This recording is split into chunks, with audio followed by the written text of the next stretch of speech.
I just enjoy my Sunday mornings on the podcast with you talking about the gaming news and infrastructure and ecosystem. I just love that. Well, that's the thing. It's like, we're never going to be as big as Joe Rogan. But it's okay, because we both have hair.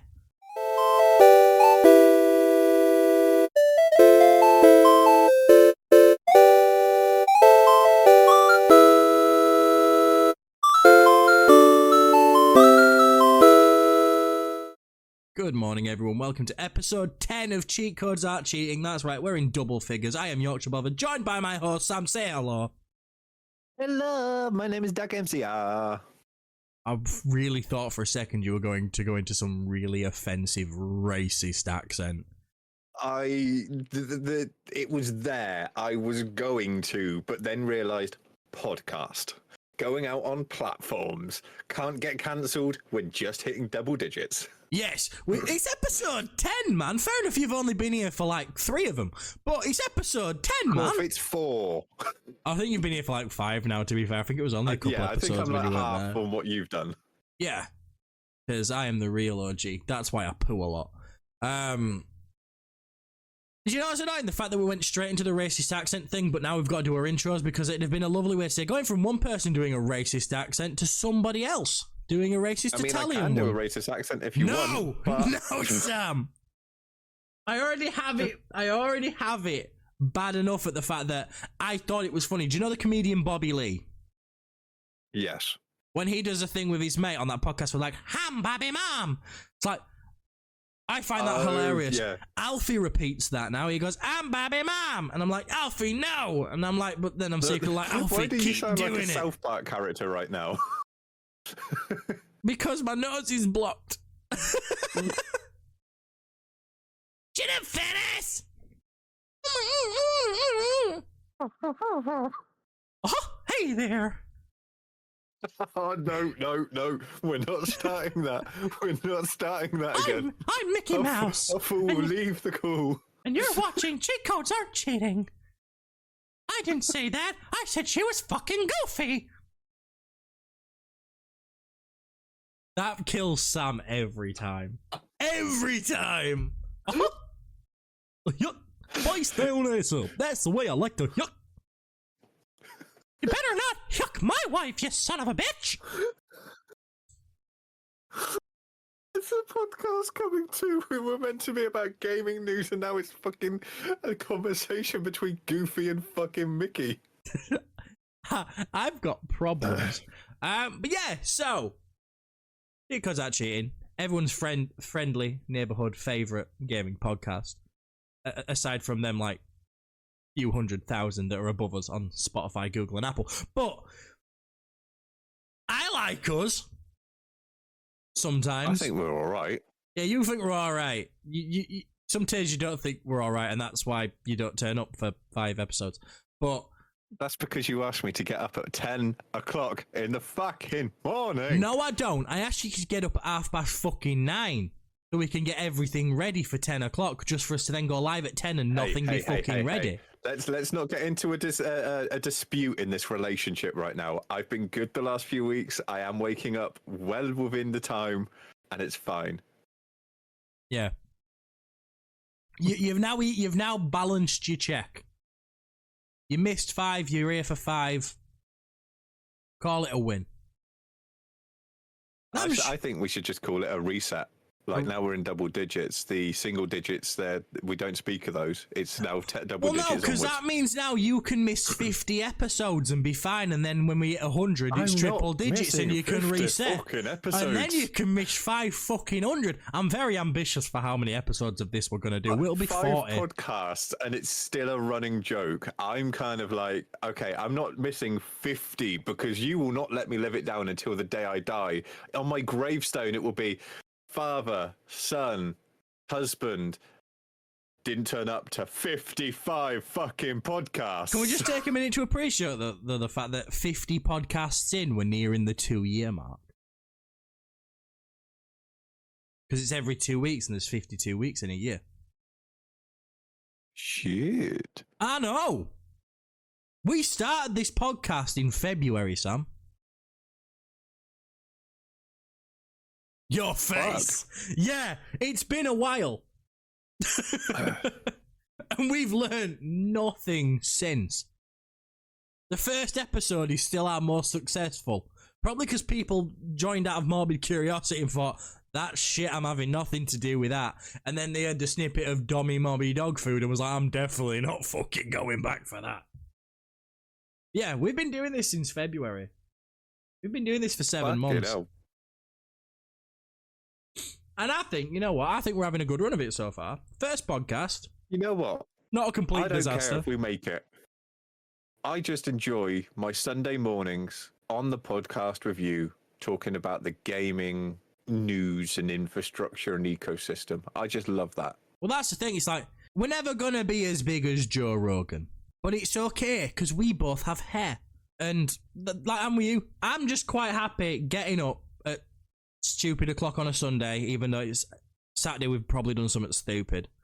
And then sitting there chewing the fat for a couple hours, giving you guys the gaming news you deserve, chatting shit along the way, admitting to shameful kinks and making Goofy and Mickey porn. Uh-huh. Stop it, you'll kick me off. Right. So there. I'm gonna bring us to this next segue to our docket. Mario, the voice actor for Mario, Charles Martinet, whatever. I'm dyslexic. I don't read these things. You usually do the introductions, but you keep doing Goofy and Mickey porn. So no, I don't. He is finally saying goodbye to his character of Mario. He's no longer going to be doing the voice after 30 or nearly 30 years of being the voice. That's because, as we can all agree, we all know it, Chris Pratt's just better. Oh, I still haven't watched the Mario movie.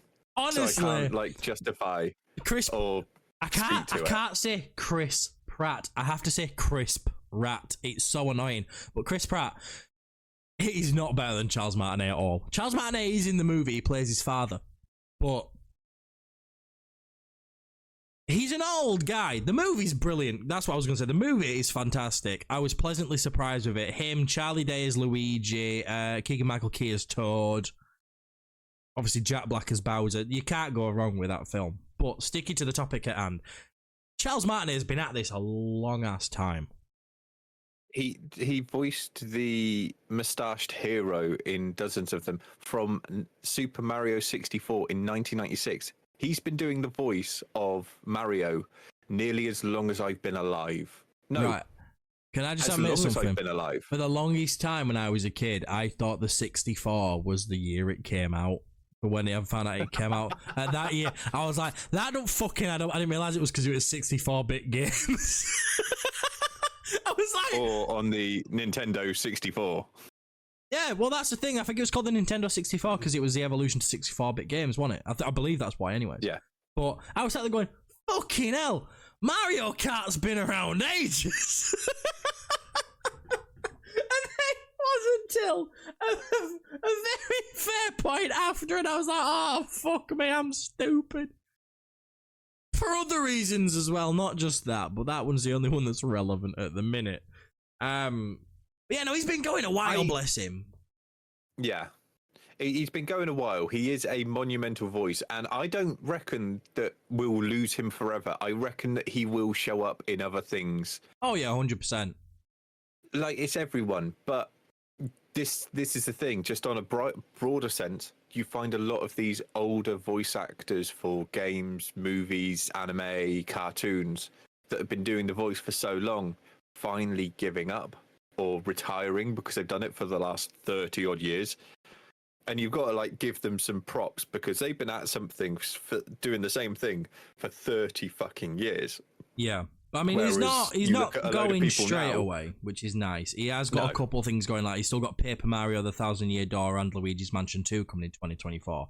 So we have got some stuff next year with him still. That will be kind of his send off by the looks of things. But I mean, he's done. I'm looking through his IMDb now. He's done stuff like Dragon Ball and stuff like that. He does. Yeah. He does Magenta. in Dragon Ball Super and stuff like that.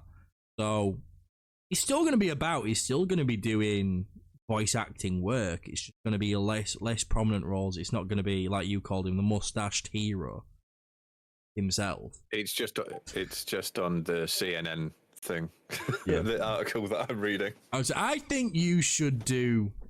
If you ever shave your beard, you should go with like a Mario mustache.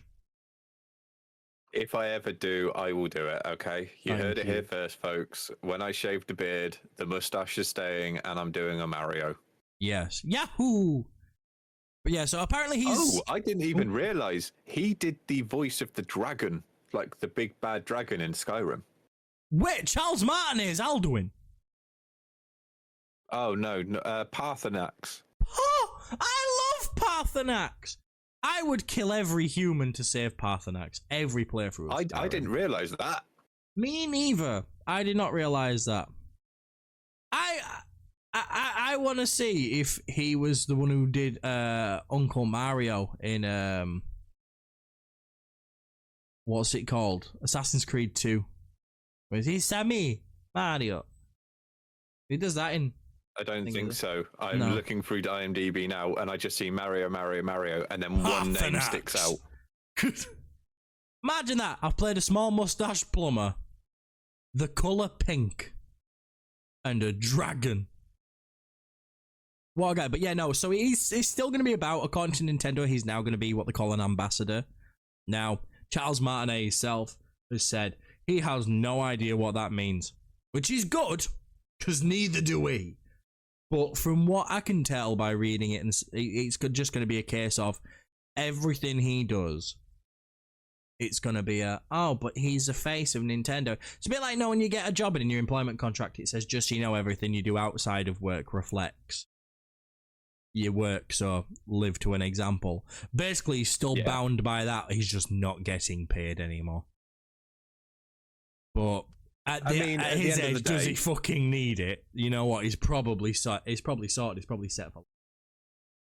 Yeah, I mean, he's been doing it for 30 years. He's probably the voice of the most known video game character in the world. He's been doing it since 1964, Sam. Yeah. Like, he's got to be set for life in the way of financial, but the fact that he's still staying on and being a ambassador for, like, will become a Mario ambassador. So hopefully he kind of keeps whoever takes on the role further and keeps them in check to fall in line with it and doesn't change it to be something that it's not, which I'm happy for. Good job for him for going for nearly 30 years. Absolute legend. And I can't wait to see what the new voice actor does. It's going to be identical or a slight change, but I can't wait to see what happens. That's the thing. It's like, there's so many other voice actors out there that are so resilient that can copy what he does. It's like when you look at Sonic the Hedgehog, the amount of changes Sonic the Hedgehog's had through the years, voice actors wise, but they've all kind of stuck to the same thing but put their own spin on it. And every time people say, "Oh no, the voice actor's gone," it's never gonna be the same again. And then the new game comes out, and no one gives a fuck. It ties into a conversation topic from last podcast with the voice actor for Zoval. No one is going to be able to take over perfectly Zoval's voice because Lance Reddick's was so iconic to the character. But Keith David's fucking G. Keith David, he's going to do his own spin on it, and I think it's going to be fucking fantastic. And it's one of those that the original actor can step away, but someone else steps into their shoes. Steps into their feet. Sounds like some like cannibal horrific. Only on OnlyFans. Only feet. But yeah, I mean, it's good, but I reckon we should go to the next page on the docket. No, I don't want to. Yep, we're doing it. Fine. Otherwise, we will be talking about Mario for 2 fucking hours. Next, it's sad news. The way we've done this, we've left the happy topic till last. I've left one after the Unity topic, Sam, so we can end on a lighter note. But the next Can you topic. DM me what one that is so I can rearrange my URLs? No, I'm going to keep you on your toes. So the next one is sad news. Volition are shutting down. Well, they've been shut down by Embracer off the back of the nightmare that was the latest Saints Row game, which is kind of sad. But at the same time, the last Saints Row game was fucking appalling. I streamed that bag of shit. I never played the latest Saints Row, but I have played 2, 3, and 4. Yeah. And if I'm honest, it kind of went from good to better to 3 being my favorite. Oh, honest 3 to God, was great. 3 was by far my favorite, and I will be going back and playing that again. But it does seem like it has had a downfall. Like they progressed it so fast. How do they come back from it? Oh, we'll start again from the beginning, and they just didn't do it right.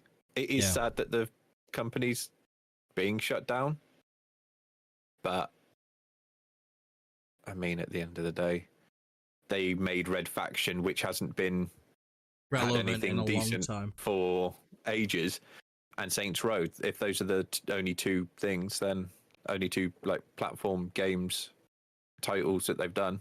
Yeah.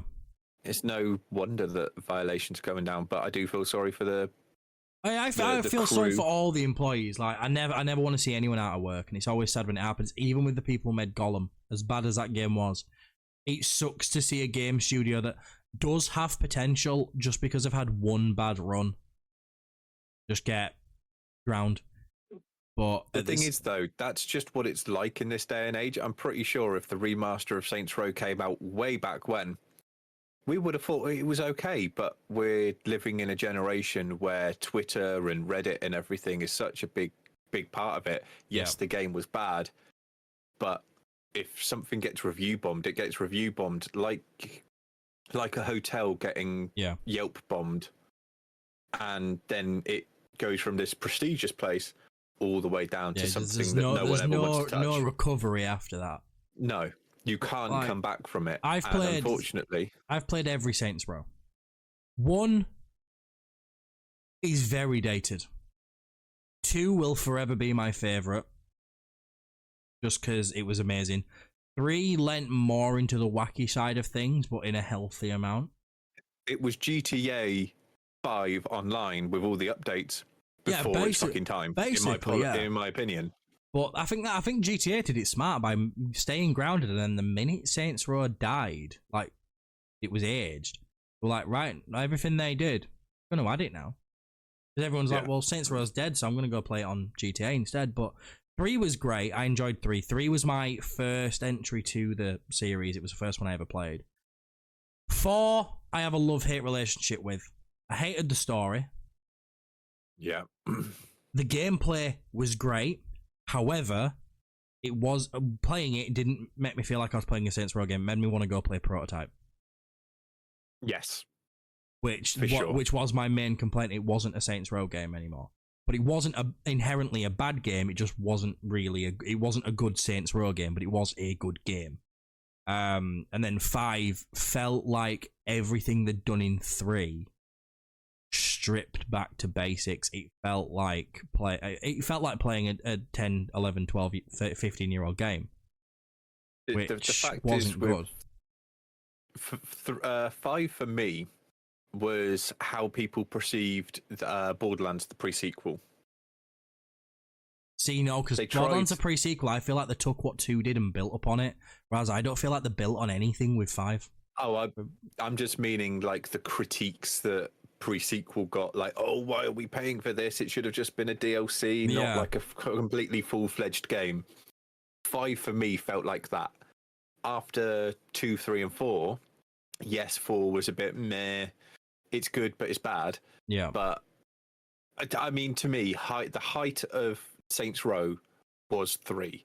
The story was incredible. The stuff that you could do in it was incredible, and it was fun. And then it just kept on lacking in something after that. Like they'd put all their chips on 3, and how are we gonna go up against our own game?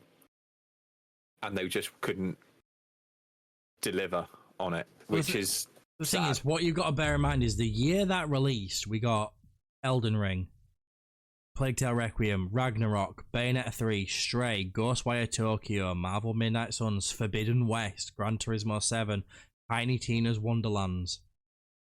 That's just to name a few. Pokemon Legends Arceus, Dying Light 2, Vampire Survivors, Uncharted Legacy of Thieves Collection, Return to Monkey Island, Monster Hunter Rise. There were so many more competitive games out there than what Saints Row 5 was. And my issue with Saints Row 5, I know it's completely different gameplay styles.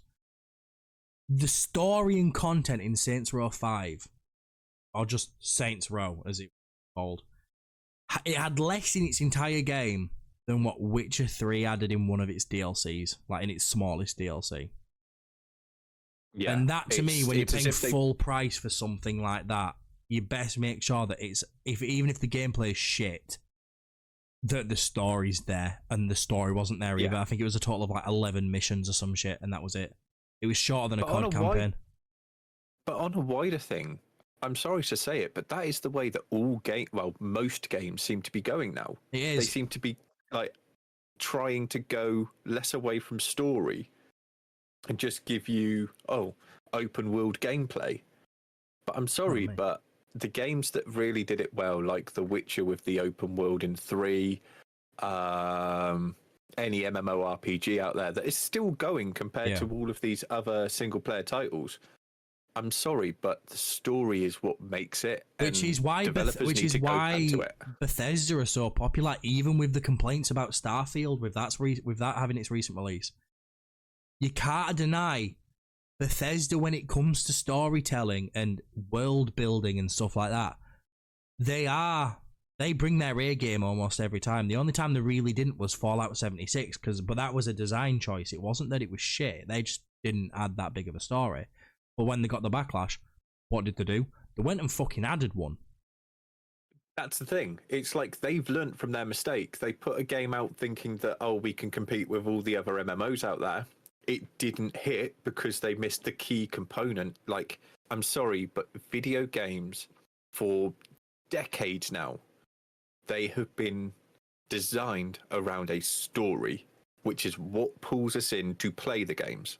And if you're releasing a game hoping that the story, like a lack of story, but the introduction of all these gameplay mechanics and stuff in an open world or linear game, if you're hoping that that sort of stuff is to carry it and the story isn't there to carry it anymore, I'm sorry, but you're destined to fail, because we want story.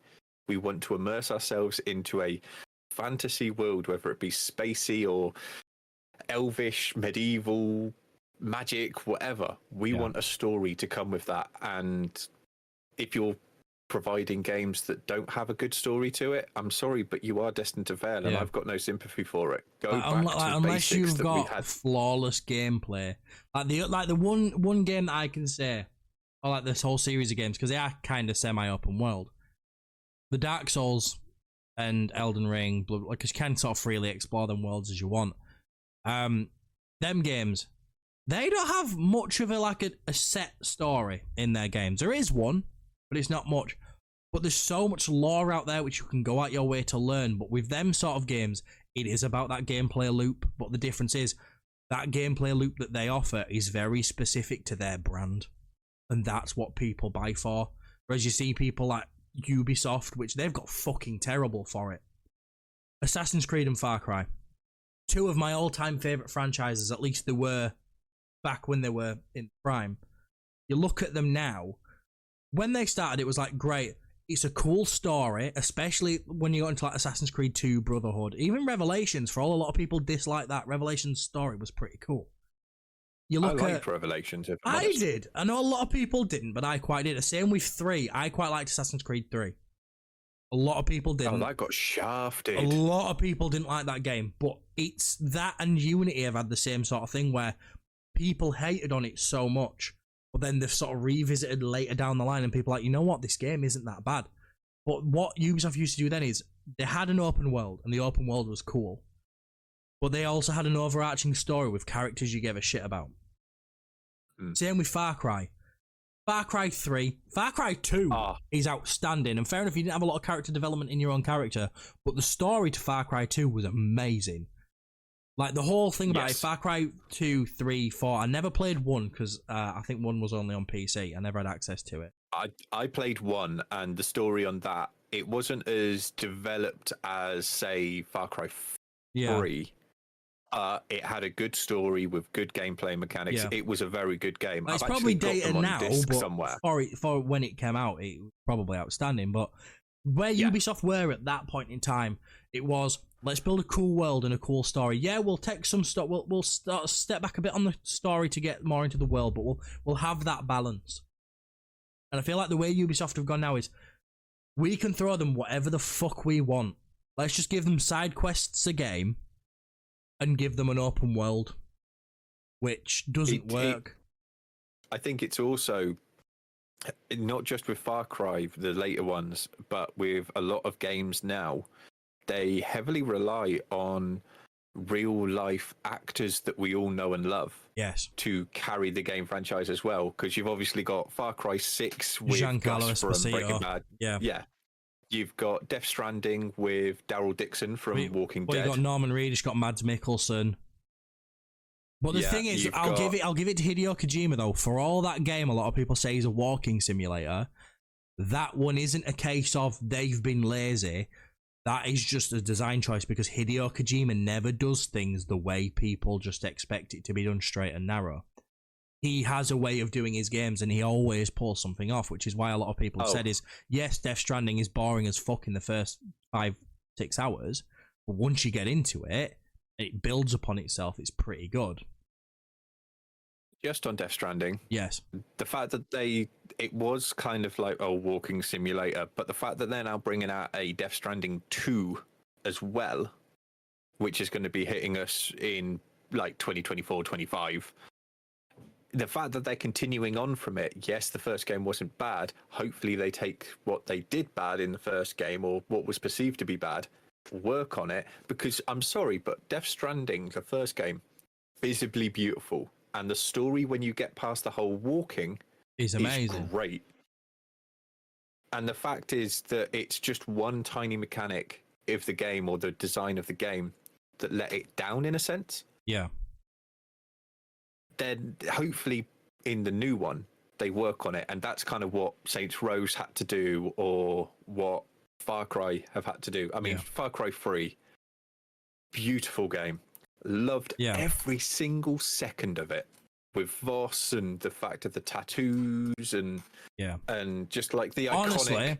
You want to know the definition of insanity? That lives in my head rent free now. That tatoo is iconic. Like, I've seen people get that actually put onto their actual real life arms, and it looks so fucking cool.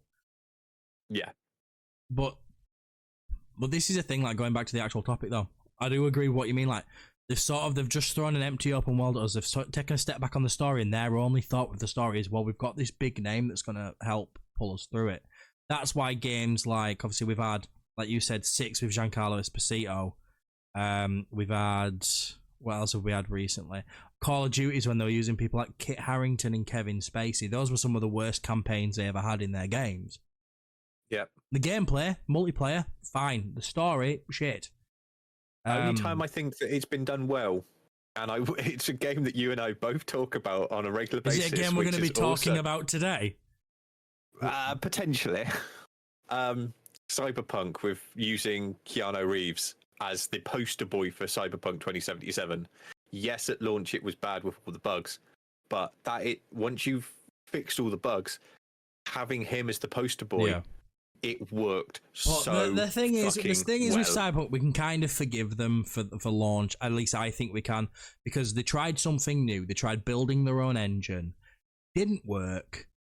They've fixed it now. The new update's coming out later this week, I believe, which we'll talk about later on in the podcast. But they've decided, it was a mistake. It didn't work. Next game, we're just going to use Unreal. We're not going to try anything fancy.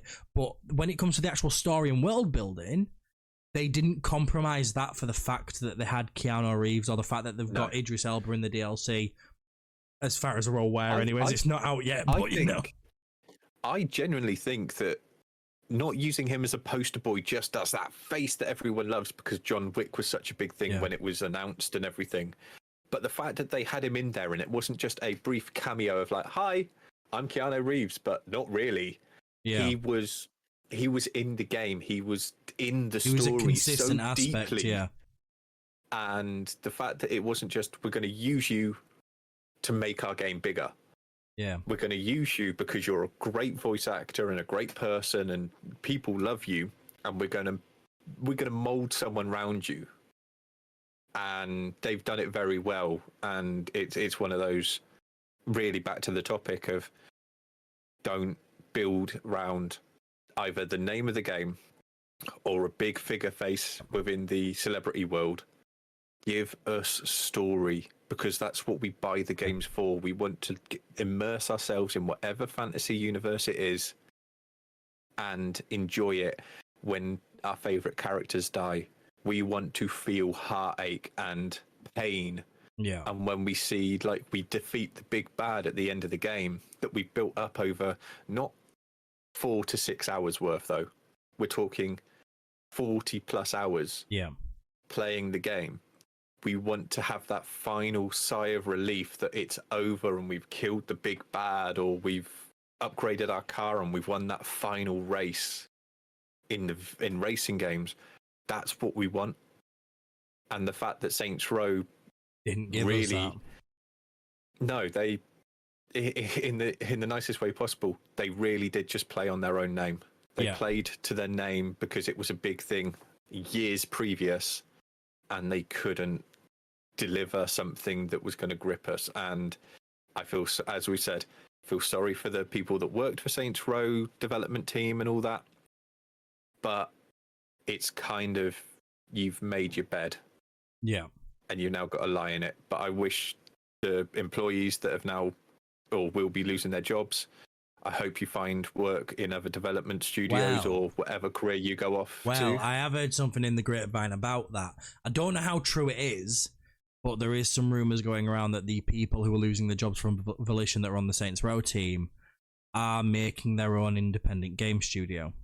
Now, I would be curious to see if this is true, and then if they do put another Saints Row game out, I'd be curious to see if it's good, because that would be the deciding factor of if it was the developers that were bad, or if Volition made them do this.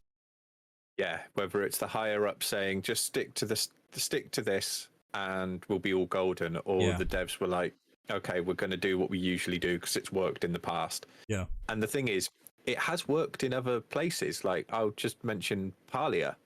That is a company built up of WoW employees that had left the company because of all of the allegations and lawsuits and stuff. They left to make their own thing. And they haven't just made a WoW 2.0. They've gone off, they've made their own thing. Yeah. And you know what? It is a good game. Well, you see it everywhere, though. It's like, if you look at the fact that Telltale's returned, that is mostly the old employees of Telltale. Of when the business went bust, they all came together and said, I'm not ready to give this up yet. Should we give it another shot? And they went and rebuilt new Telltale.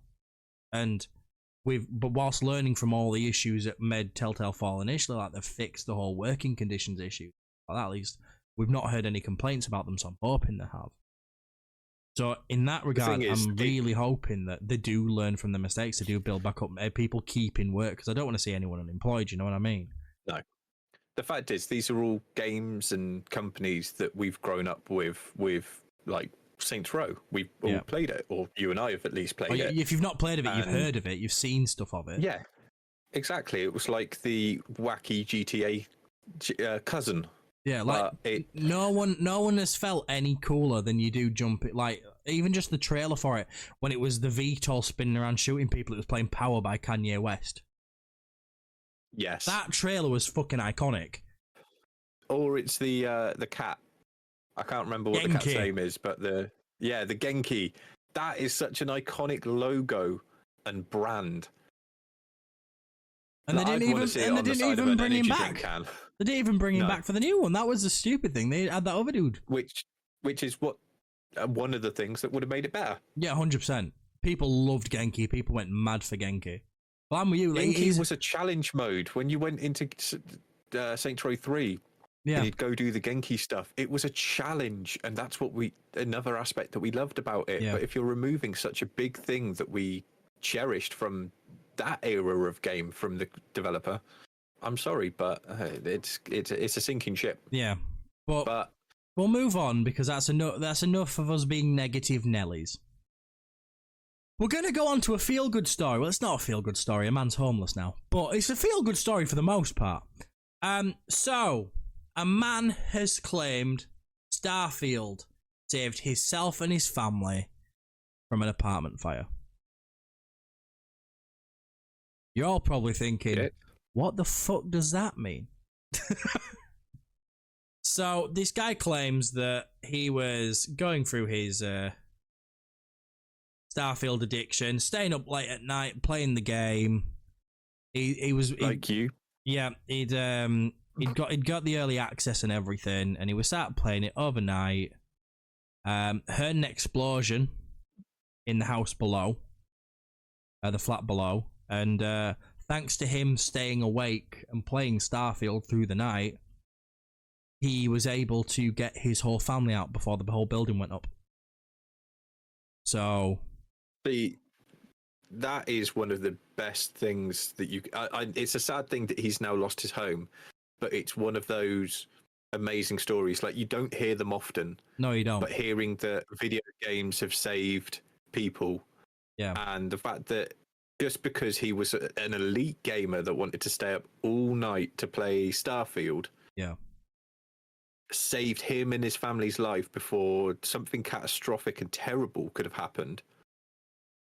Well, I mean, You just got to give it. it just shows up, like, just the whole thought of people staying up all night playing video games. Video games have got me through so much shit. I remember Same here. Fallout 4. I remember playing that when my girlfriend broke up with me, and I just sat and played that all night. So another fucking Bethesda game as well. Skyrim, that got me through a lot of anxieties. Kingdom Come Deliverance, that got me through when I'd quit the police. There were so many different things. Like, Yeah, for me, it's been Warcraft getting me through bouts of depression throughout my life. Skyrim during the stresses of school and GCSEs. Yeah. I'd go do my revision and stuff and go into school and do my extra credit things.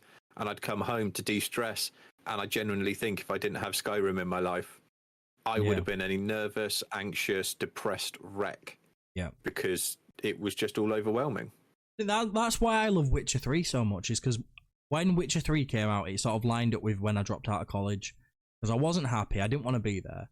But I ended up going to college. I don't tell people this a lot because I'm really smart academically. Common sense, not a fucking chance.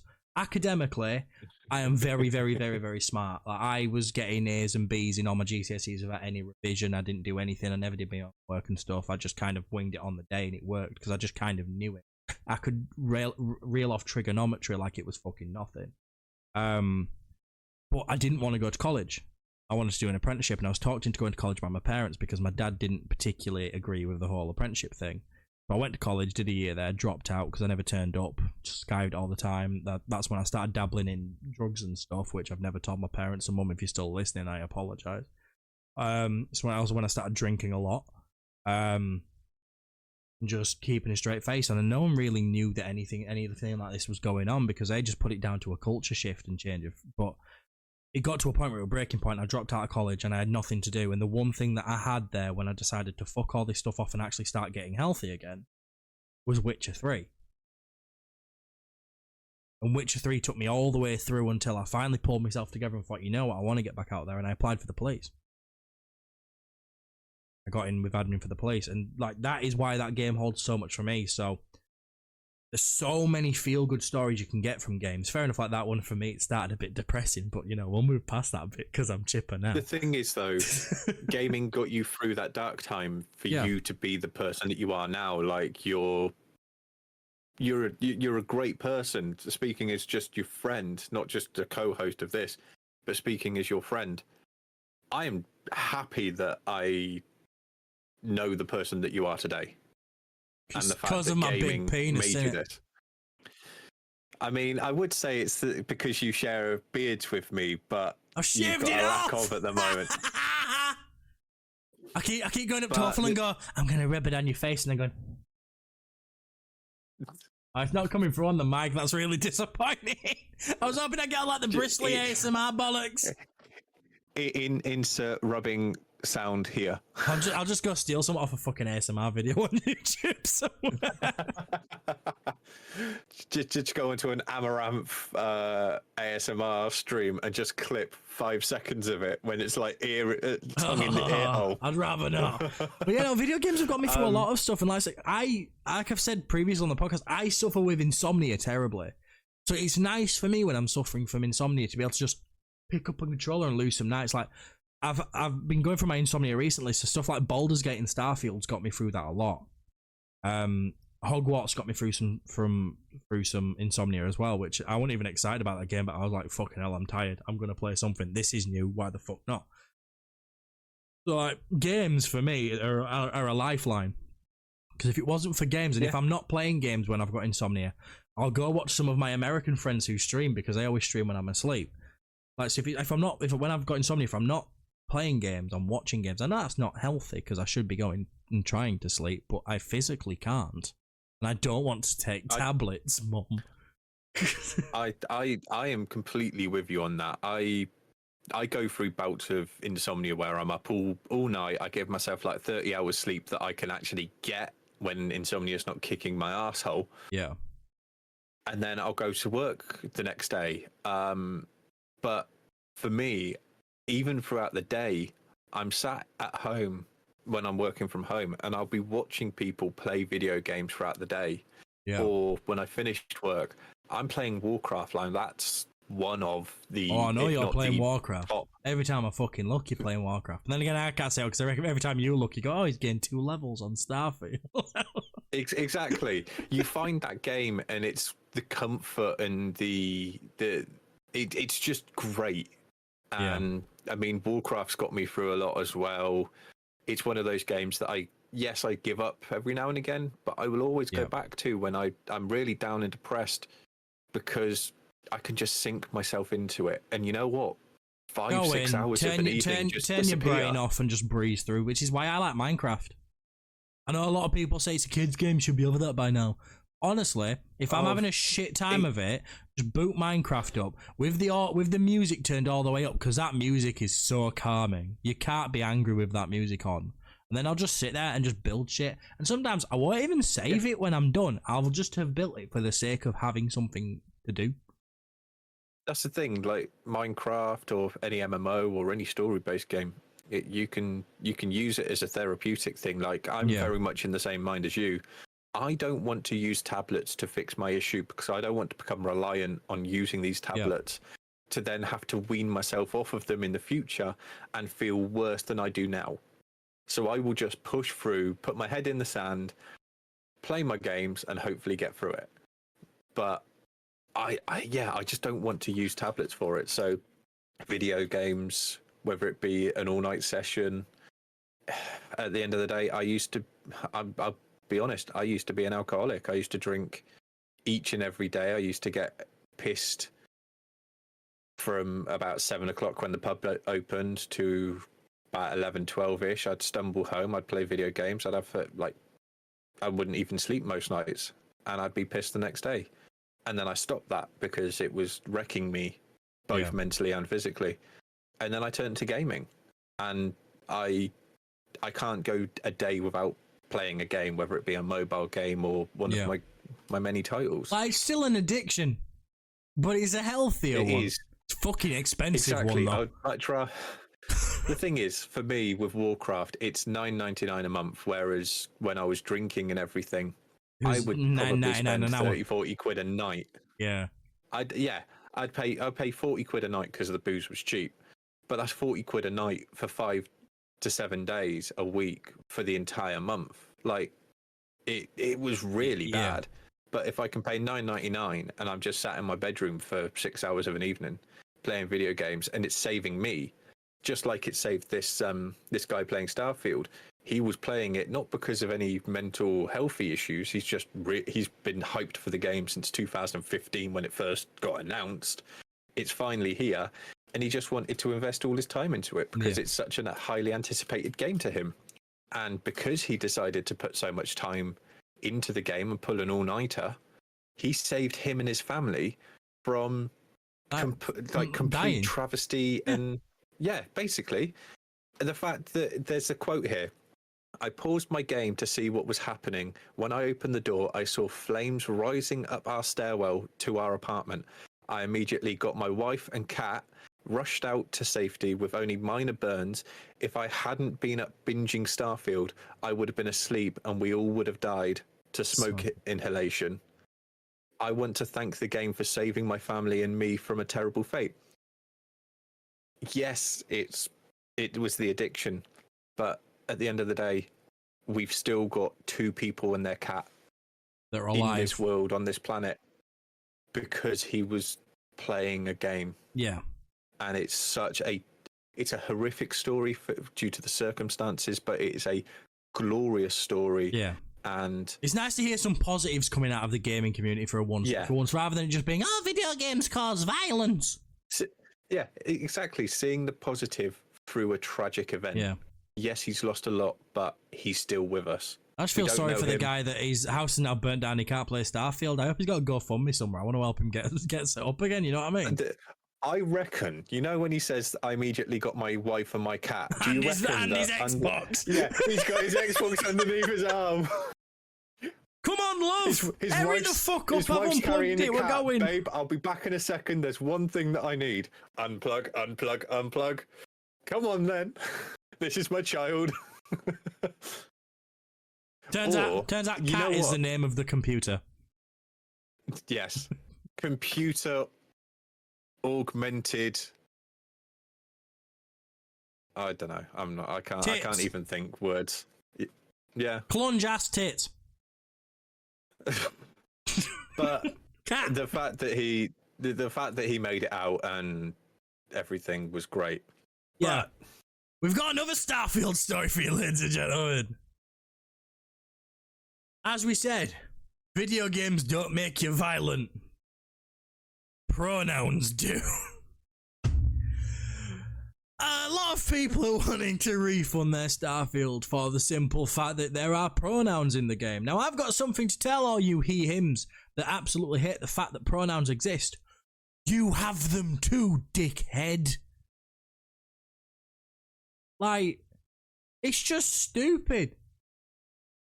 It's like someone put a complaint in the other day about how they're a male character, and they put a complaint in about the fact that they could romance Sam Coe.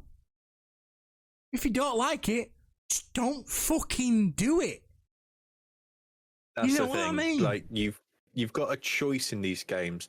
Like, I've seen a load of stuff. Like, there's YouTubers that have done an absolute blasting Starfield because they've added in pronouns.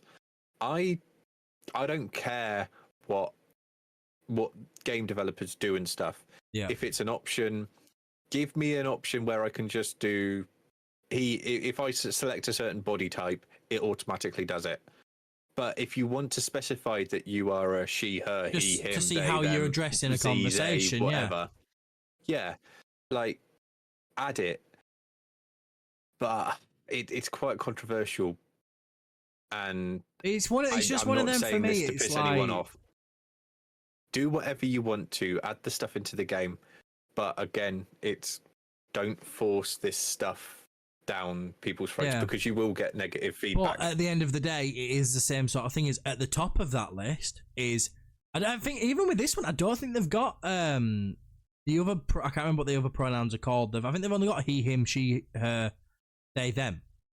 But so it's not like they're pushing all the neo pronouns. That's it. They're not pushing all the neo pronouns on people's throats. It's just this, and it's like, dude, just pick he, him, and shut the fuck up. It's not an issue. Like, it's not affecting you. Like, you don't have to choose one of them other ones. It's it's really ridiculous at the end of the day. I Oh, mean, 100%. It's so stupid. I can. The thing is, it's a massive controversial thing because there is that whole IRL discussion between one community and another community where it's like, yeah, I don't like take our pronouns seriously. I dress us by our pronouns, and then you've got the other side, which are like, there's only two genders and stuff, and it's not. But the thing that gets me, and this is a stupid thing of. We'll go back to Cyberpunk. Cyberpunk, you can choose your breasts and genitalia separate, but depending on what body type you actually choose, depends on how they address you. Same with Baldur's Gate, you can choose your tits and genitalia separately, but depending on what you choose as a certain setting, depends on what they address you as. This is the exact same thing. The only difference is it's in writing. Yeah, and people have an issue with it. The fact is, it is a 2-second thing within. Baldur's Gate, not Baldur's Gate, Starfield. It's a 2-second thing. You just set your pronouns. But the stupid thing is, as well, is depending on what body type you choose. If you choose a masculine body type, this defaults to he, him. If you choose a female body type, a feminine body type, it defaults to she, her.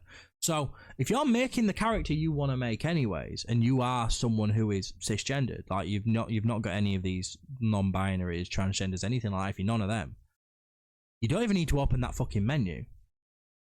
And I'm like, it's such a trivial thing to be pissed off about. Like, Dr. Disrespect, I love the guy, but he started playing Starfield and he saw the pronouns thing and he took 5 minutes out of his time to go find the lead dev's Twitter account. Saw that he had he, him in his bio and was like, oh, well, that makes sense now, done it. Like, dude, you sound like a prick. Like, I love you, but shut the fuck up. It's not a problem. The thing is, I'm not devalidating anyone's pronouns. You were going to say I'm not disrespecting then, were you? But then you were like, no, I can't say that because you just talked about Dr. Disrespect.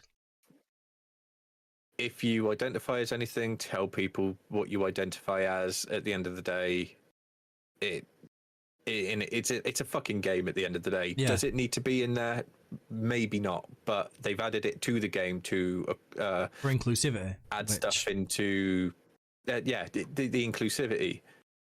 It's literally 2 seconds of the game to change in a drop down between 3 options. It's not like they've given you millions of options because it may be an over exaggeration, but that's what the world is coming to now with the amount of things that you can identify as. But it's 3 options that they've given you in the game. Yeah. Why is it such a big fucking deal? And this is the thing that's always puzzled me. Like, if it's one of them, like you do see some people, like I've had experiences with people in the past where, because I am cisgendered, which is the word they use, which up until recently I had no idea what it meant. Because I'm cisgendered, they've got a problem with me. And I'm like, right, them people I have an issue with because just like the whole thing of they don't choose. Like, there may be a man born in a woman's body or vice versa. They didn't choose that. That's just who they are, and they transition. They've got a right to transition. You are gay. You've got a right to be gay because that's how you were born. You're bi. You've got a right to be bi. I was born a straight white cis male. I have every right to be a straight white cis male. But it's a very small proportion of people that act like that, and those people give everyone else a bad name because they shout the loudest. People who are benefiting from the they-them thing are the same group of people that people complain about. Just like the people who complain about the fact that there's a pronoun option in the game because they are that bigoted, they don't represent all of us. But for something that makes no difference to someone like me who can just hit he, him, and jobs are good and I'm on with the end of the day, no skin off my nose, you know what I mean? I wouldn't even think about it. But someone who is a they, them, and who doesn't see this option often, this has changed their entire experience for the better. And to me, that's what gaming is about. It's about escapism. And when we do live in a world that is this bigoted, to be reminded of that bigotry in your game, of something as simple as a pronoun and the backlash from the pronouns, it's bullshit. And I normally keep my nose out of gender politics because I'm scared I'm going to step on the wrong toes, but I'm quite happily saying this. Put as many fucking pronouns in the game as you want. At the end of the day, you're making your character. If you want to be these air toaster helicopter, as stupid as that is, like, because of this, the helicopter thing's a joke, it's not real. But if you wanted to be a fucking attack chopper, be a fucking attack chopper. But to actually use someone's real neo pronouns or normal pronouns, there's nothing wrong with that. That's a very serious thing. If that's who they identify as and they're trying to make themselves, let them fucking make themselves. It doesn't affect anybody else. I mean, let people identify as whatever. Just let people be and do what they want. Yeah. And it's stupid that this is like a massive thing. Like, yeah, it's such a don't. It shows the climate we live in, though, doesn't it?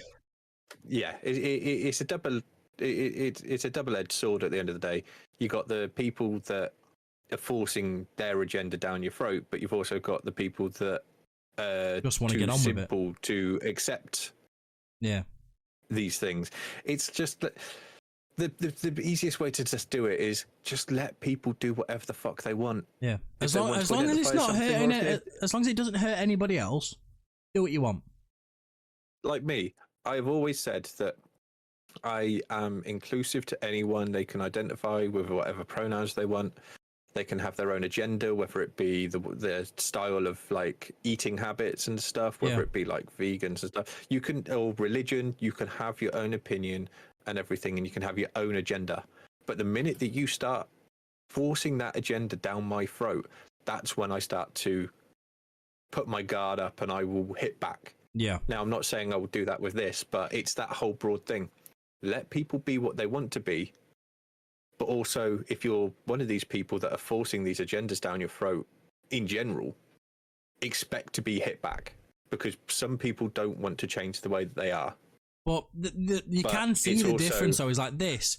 It's such a simple choice. It makes people's days better. It's fine. Then you see things like, perfect example is Battlefield 5, where they took that story which was a true story about a load of Scandinavian soldiers who rode on skis. It was a small team of men that went and fought the Nazis and basically almost pushed them out of Scandinavia completely. Amazing. For inclusivity's sake, they changed it to a disabled woman, but used the actual story for the most part. It's like, that's wrong, because those are real men that risked their lives. This, however, is a fictional game with pronouns that don't affect anyone because it's a single-player game, so it's only your experience you're changing. Just fucking let them do it. It doesn't matter. If you're changing historical information, like someone has done something, and to make it even more heartfelt or to appeal to every gender, you're changing the gender of someone, or you're adding an extra cause or recent controversial topic from the world into a film, historical event, TV show, game, whatever. Yeah. I'm sorry, but just don't. It can't. I'm just going to put it out there. It's like the Star Wars franchise with the rumors that they're going to make Obi-Wan Kenobi am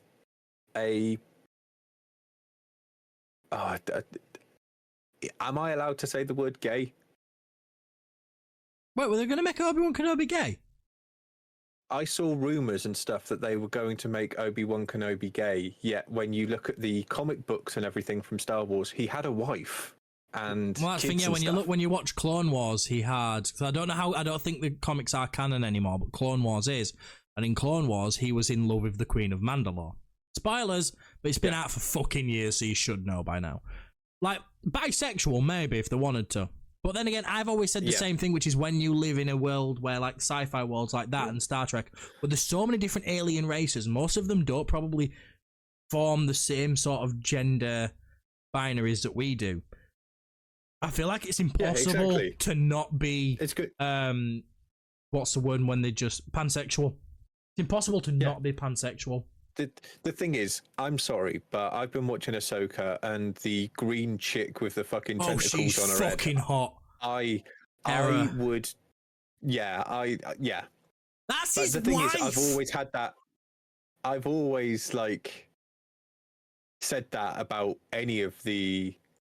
I don't know what the race of them are, but I've always found them very fucking hot. Twi'leks. Like the blue one from Attack of the Clones when the big in Order the crop 66 top. goes through. Yeah.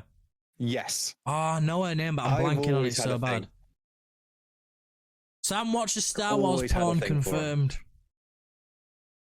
Can we just take a minute to appreciate in the latest episode of Ahsoka, the naked scene? And probably people are probably thinking she never got a minge out. No, the bit where she doesn't have a headdress on, so you can see where they've awkwardly tried to rub the paint in to merge the headdress to her actual head. And it looks so bad. It was so weird. It's not that much of a spoiler because it doesn't tell you anything about what happens in the story, but it was so weird to see. I didn't like it. Going back, yeah, but going back to the thing at hand, if you're changing stuff within TV, film, game, whatever, to appease to a specific audience or to entitle a specific audience, I think that's wrong, especially when it comes to historical events. Yeah. But it's a fantasy universe. You could fuck Jabba the Hutt. Right up what would you call right that? Up his untanta bunty hole, yeah. Exactly. Who cares? Let them do the changes. Let them add these things in. The only thing I will say is, if I'm having to scroll through an entire fucking list to go all the way down to the bottom to pick my own pronoun, that's where I'll get pissed off because I'm an impatient fuck. But this is the thing: is I feel like he, him, and she, her are always going to be at the top of the list because, as much as there are a lot of pronouns and neo-pronouns out there now, statistically, he, him, she, her are still the norm. So they'll probably go off popularity more than anything. But I reckon once you get into neo-pronouns, people can choose the neo-pronouns for themselves. So you'd have to write them in yourselves. They won't be able to do a drop down. The only ones that can really do is he, him, she, her, they, them. Or he, they, she, they, that kind of thing. Which, again, they normally put he, him, she, her at the top anyways, because in society, that is statistically the norm. But again, like I say, it's three options: he, him, she, her, they, them. It doesn't make a difference. It's completely obsolete at the end of the day. Not like the fact of identifying yourself, but the fact that the choice has been added in there. People just shouldn't give a fuck about it. It's to change the thing to make people feel included. Yeah. Let's just leave them to it. But let's look at it this way though. If people are that angry at this that they're refunding the game, good. I don't. If that's the sort of attitude they've got, I don't particularly want them in the community of games that I enjoy. So fucking good riddance to them, I say. You've just lost out on an amazing game because you're that pissed off by some letters. Yeah, but exactly. We'll move on from this one because obviously gender politics is always a sensitive topic and we don't want to waffle on too much. Oh, if we're talking about genders, are we moving on to a topic regarding a beloved retro game? One that might be coming out. Oh, not yet. No, that's next after this one. I think you're thinking of the ones that Felix is excited about. I'm going off of the list and the structure that you sent me the list in. I've basically ordered this as current news, which is a Charles Martinet thing, and the Volition shutting down. Games that are already out, games that are coming, and that's the way I've hit the microphone. I do apologise. Okay. And games that are coming. So we've got Vampire Masquerade, then Tomb Raider, then Arcane, then Unity, and then Cyberpunk. That's what we've got. Cool. That's great. So, Vampire the Masquerade Bloodlines 2. God, that woman in that picture's hot. I hope that's what the game really looks like. Do you know what? This is what I love about games, because they are making the pixels that we used to know and love, and the fact that you went from a 16-bit game to you look at the screenshot on your screen, or you've got the trailer on the Eurogamer's article. What's and that? You wouldn't Have be you able seen to what tell. Felix has said when we mentioned Tomb Raider? He's put in all capitals, "I am so hyped. I am crying, pissing, and shitting, and throwing up. Ralasha the DVD Jeb Jeb. There's been a mention of Jeb. Does that mean we're going to see a return of Jeb? Oh, I'd love to see a return of Jeb. I have got a new mod list set up that is a lot more stable than my old one, so we could see a return of Jeb at some point, maybe. Jeb confirmed, guys. Jeb confirmed. It's like Half-Life 3. We're getting the redo. For anyone who's listening and has no idea what Sam's talking about, there is a lot. Well, I say a long-running series. We had 4 or 5 parts of it, and then I had to cancel it because of copyright issues with music and stuff. I had a bit of a falling out with Twitch over Eurovision Song Contest.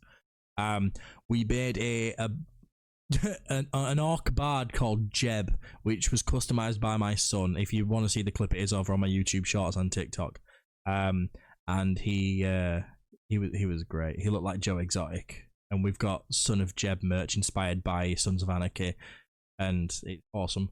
But yeah, so I'm so glad that I put that idea in your mind, because if you're in the chat right now, there is a merch link. Go and check it out. It is sick. You should definitely get yourself some. I did it on a whim because Sam mentioned it, and I was like, that's not a bad idea. 45 minutes, we just sat in a call, and I just fucked with it. You know what? I do this to you constantly, though. Yes. Whenever you're designing merch, I'm like, you should do this. Yeah. And the thing is, I bully you to the point where you do it. Which is why I've got so much fucking merch for a streamer that hasn't even hit 500 followers.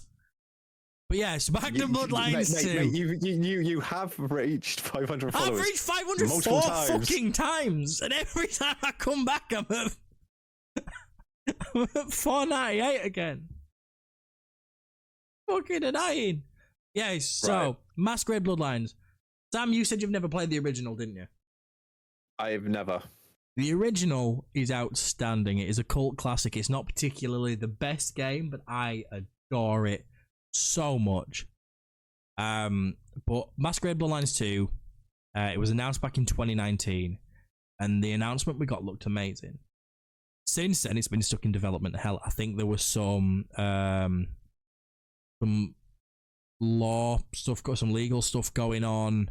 The leads departed, development studios were shuffled. It went to Paradox. Paradox then never said anything about the game. It was wondering if it was still going on or if Paradox had just shelved it. It has a new developer. The developer is the Chinese Room. They are the people behind Dear Esther, Everyone's Gone to Rapture, and it's very different from what they normally do. But if this game does come out and is everything it's been promised to be, we could basically be looking at a neo-noir fantasy take on what is basically a similar universe to The Witcher. Not The Witcher, the Cyberpunk universe. It'd be a similar sort of vibe. Which, if that's the case... Because one of my favourite things I used to love about the old game is, depending on what race you chose, it changed your stats. And there was one race, I believe they called it the Nosferatu race. It was like your standard, like, vampires. If you went out in public with one of them, obviously, normal humans would see what you are. And you would get shot at. You had to, like... It basically made the game super hard mode for you. You'd have to navigate using the sewers and stuff like that. Your health was, I think, lower. If you went out during the day, you'd take a lot more damage from the sun.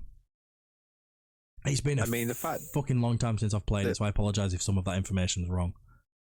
Just looking at like the screenshots, it's like old school Resident Evil 1 and 2 graphics, and the fact that we're getting a remake of it years in the future. Like, we did have that middle, which was the Blood Hunt.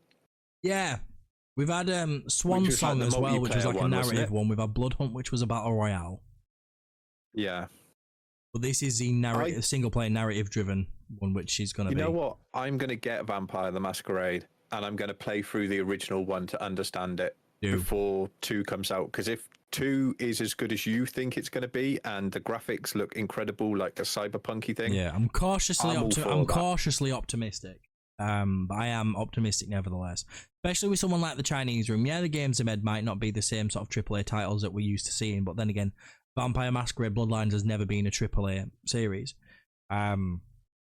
It could be interesting to see what they do with it. I'm reserved in my excitement, but I am cautiously optimistic about it. It is scheduled now to come out the rumoured 2024. It was originally supposed to come out fall 2020, so that shows how long we've been waiting. But it is rumoured to be coming for, like, probably Q3, Q4 2024. So, you know what, though?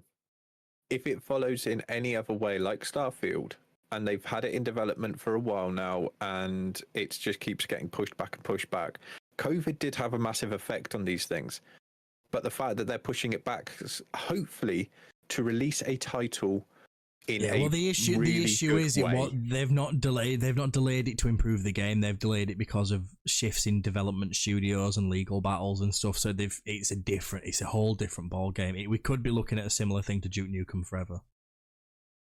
Very realistically. Hopefully not.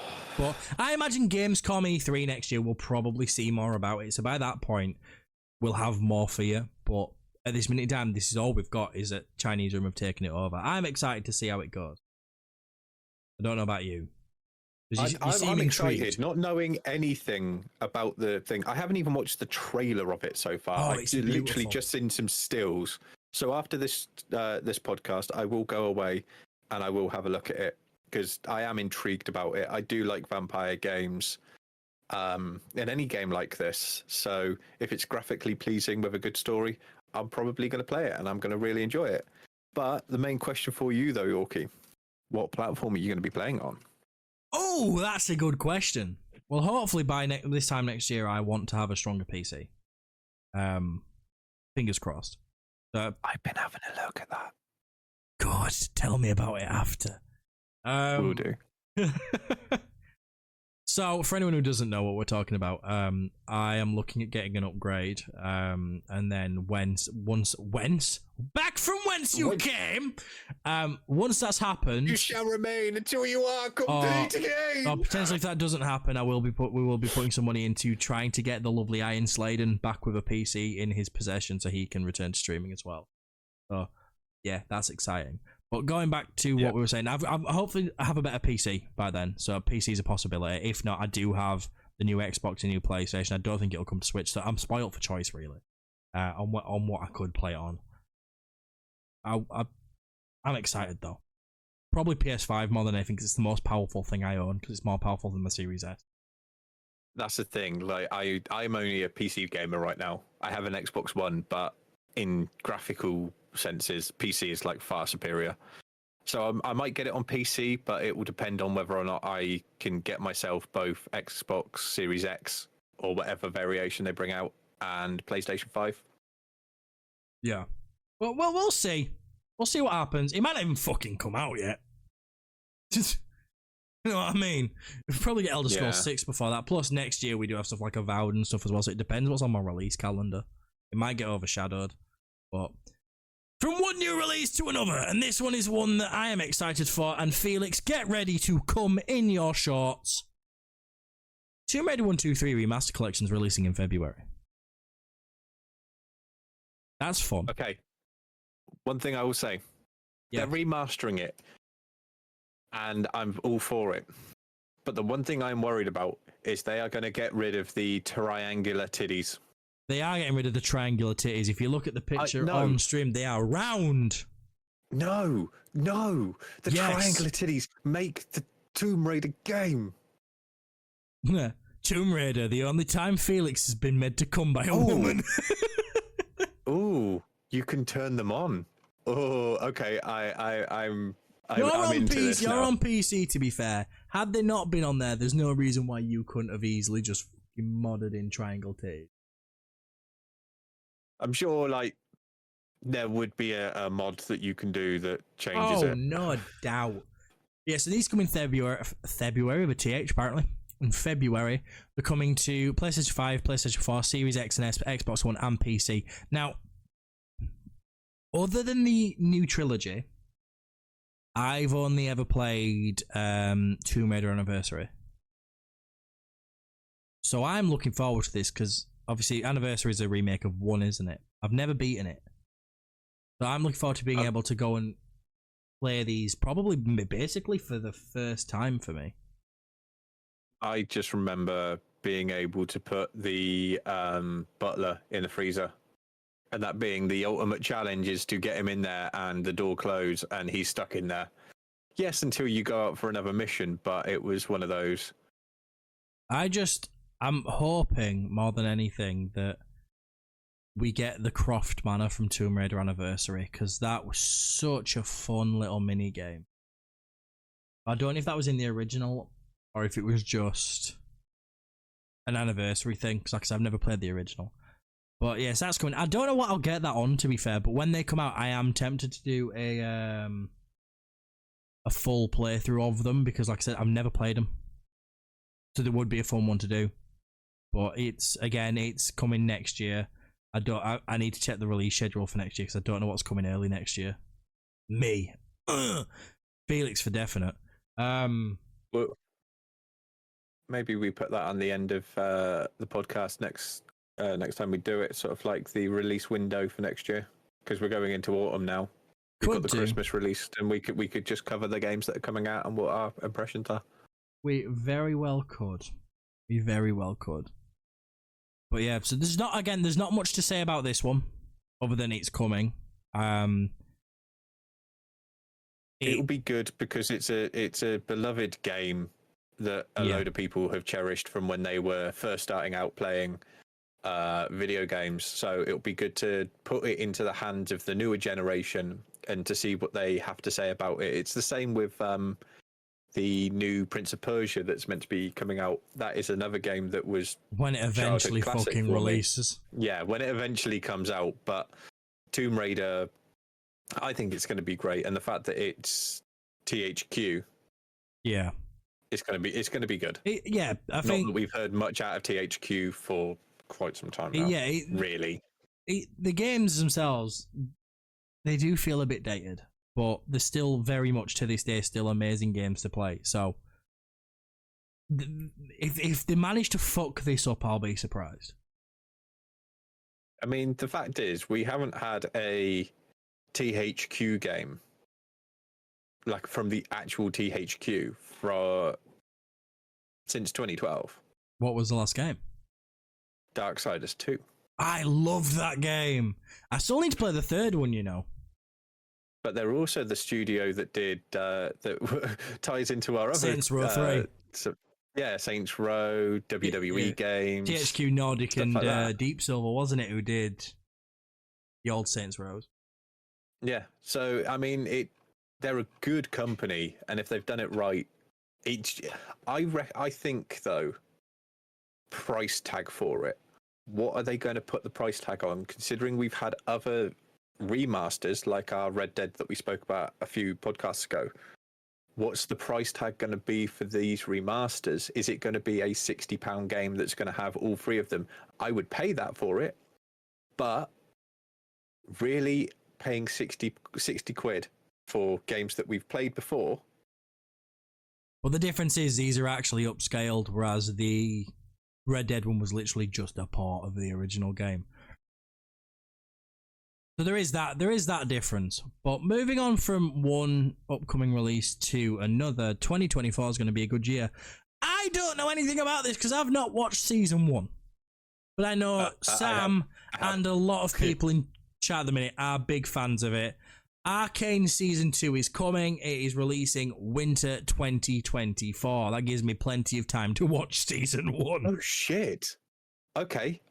Sorry, just to go back to Tomb Raider for a brief second, just booted up Steam.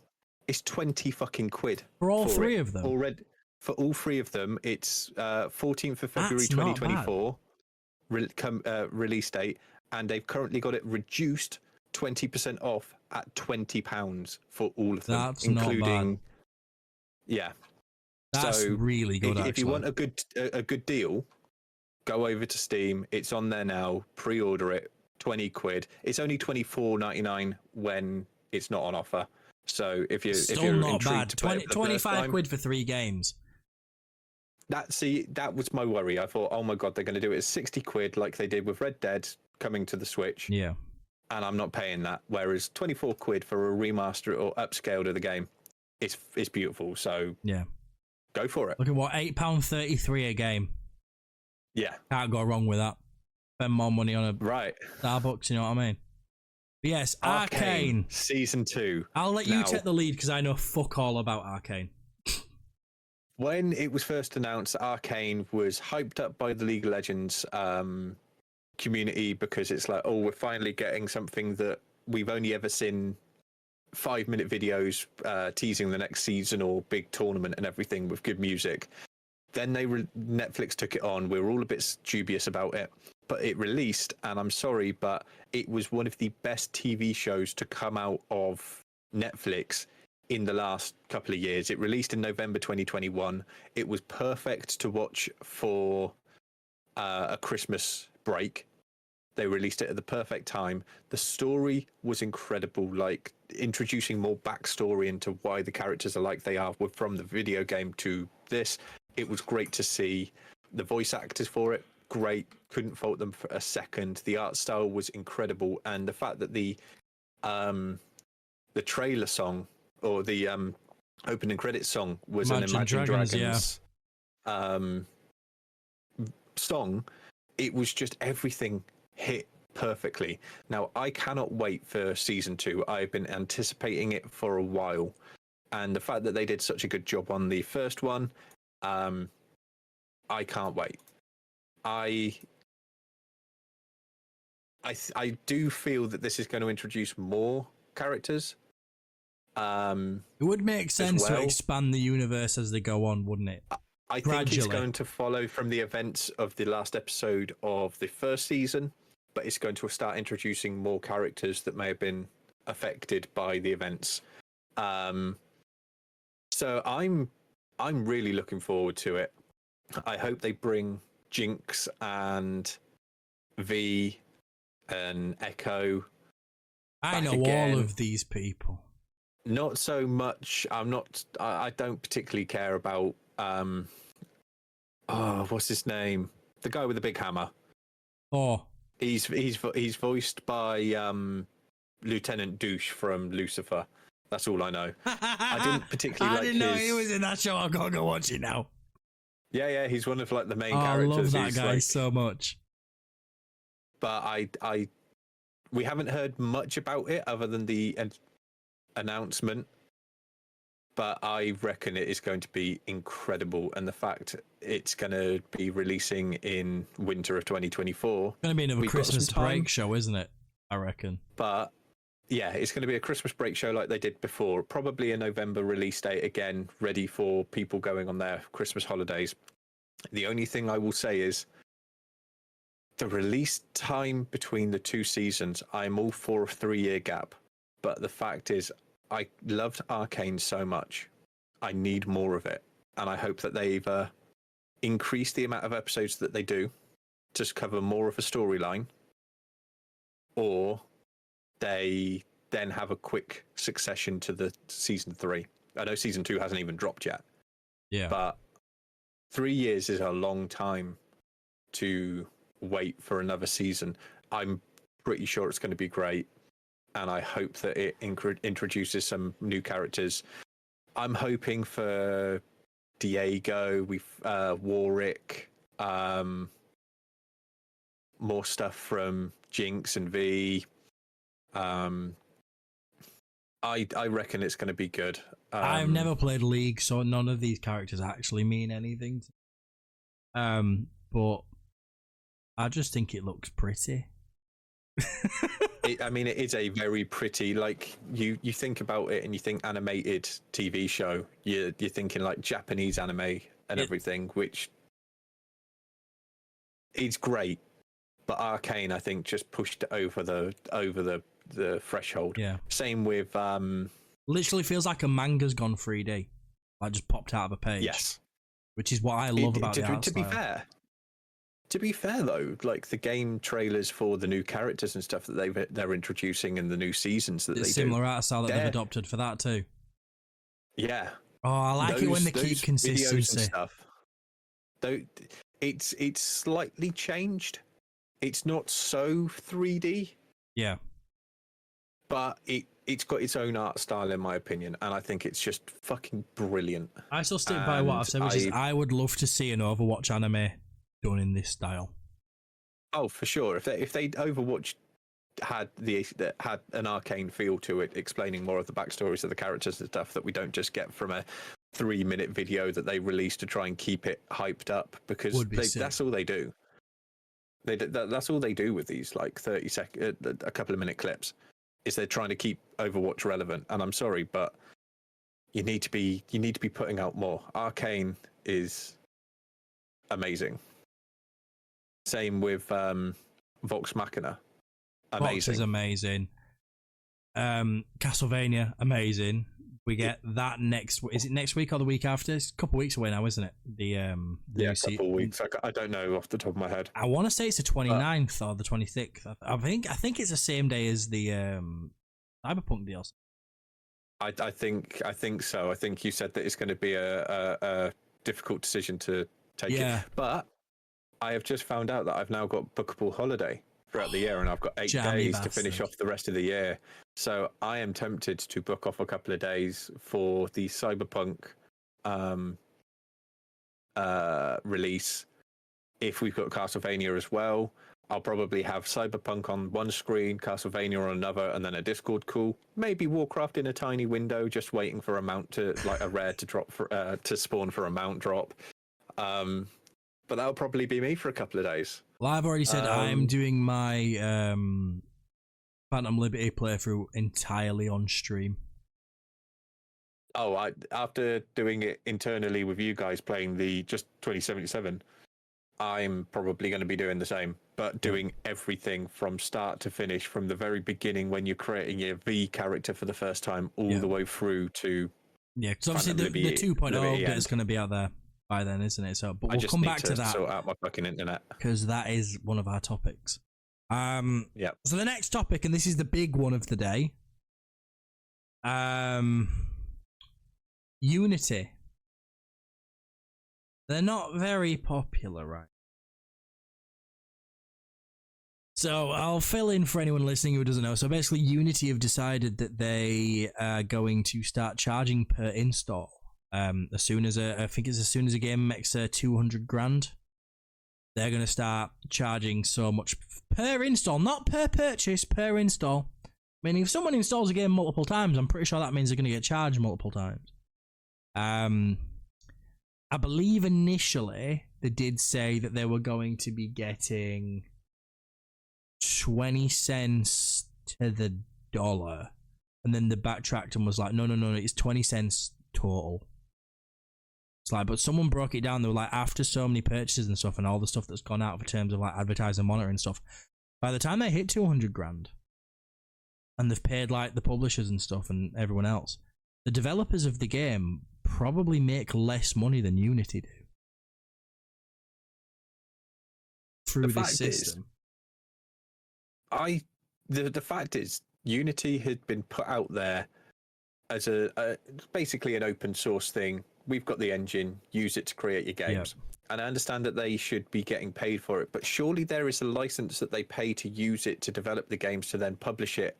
So you're already paying for the license. It can't be like a free thing. It's like Microsoft or Windows licenses. You get your free version, but if you want to upgrade it, you want to use it for business, you have to pay a license. Yep. So why the hell are they now changing everything now to really screw over all the indie titles at the end of the day? Because money. It's not going to be the big titles that are going to be screwed over by it, is it? Like, let's be honest. The big titles, they've got the money backing it to be able to just go, oh, here's money for us to use. But you've got thing. people like Thunder Lotus, the people who made Spiritfarer and are making 33 Immortals. People like them, people like Slay the Spire, Among Us. All of them people are getting fucked by it. All of them. And when we live in a climate where, let's face it, Unity's falling behind anyways because of how much more accessible Unreal is getting now. Yeah, everyone can use Unreal now. I could probably get Unreal working now. The fact that Unreal Engine is not only an engine that you can just build games up, the fact that they've got an OBS client that has Unreal Engine built in, that you can create your own virtual backdrop and everything, and then insert yourself, whether it be a webcam of yourself or a VTuber model, whatever. Unreal Engine is taking over, and when they fully release Unreal Engine 5, that's it. I think Unity it'll be the final nail in the coffin for Unity. Yeah, but Goody has just said, which is an interesting thing, is the CEO of Unity is the same guy who set the ball rolling for EA becoming the money-hungry microtransaction tycoon that they are. So that explains a lot. But this guy, he's a prick. He was doing a thing when he was talking about Whole.io. which for anyone who has seen Whole.io, everyone's probably seen it. It's everywhere. Whole.io is a direct rip-off of a game called Donut County. Donut County I've played through Game Pass. A great game. It's the concept of it is brilliant. It is basically just Whole.io, and when I remember playing it, I did sit there and think, oh yeah, it's like Whole.io. Now, I didn't realise that Whole.io was a direct rip-off of it, and he did this because he saw that hole in the market, copied them, and then made it free. And then he decided to turn around and basically call the dude a massive... I think he literally called him a massive fucking idiot, word for word, for not making his game free. And it's like, oh yeah, like the game that I made, that you made, that directly ripped off mine. But dude's a prick. He's charging people for stuff that shouldn't be getting charged for. People like the developer of Among Us now is now having to delay updates because they can't afford, they're not in a financial situation to be able to do them because Unity is that bullshit. It's like, but is it the same for downloads of updates and stuff, installs of updates in the Unity engine? Because people don't have a choice with them. Everyone's going to install that update. So could you imagine you do one update and say you've got 1 million player base, 20 cents a pop? You know what I mean? It's just, it's so disgusting. But yeah, it's ridiculous. Like, just reading here, all games that use the Unity engine will be charged 20 cent USD for each game installation once it hits a threshold of 200,000 downloads and $200,000 in revenue. A lower charge and higher starting threshold, 1 million in sales and 1 million in installations, will be offered for higher tiers of Unity subscriptions, starting at around 2,000 a year.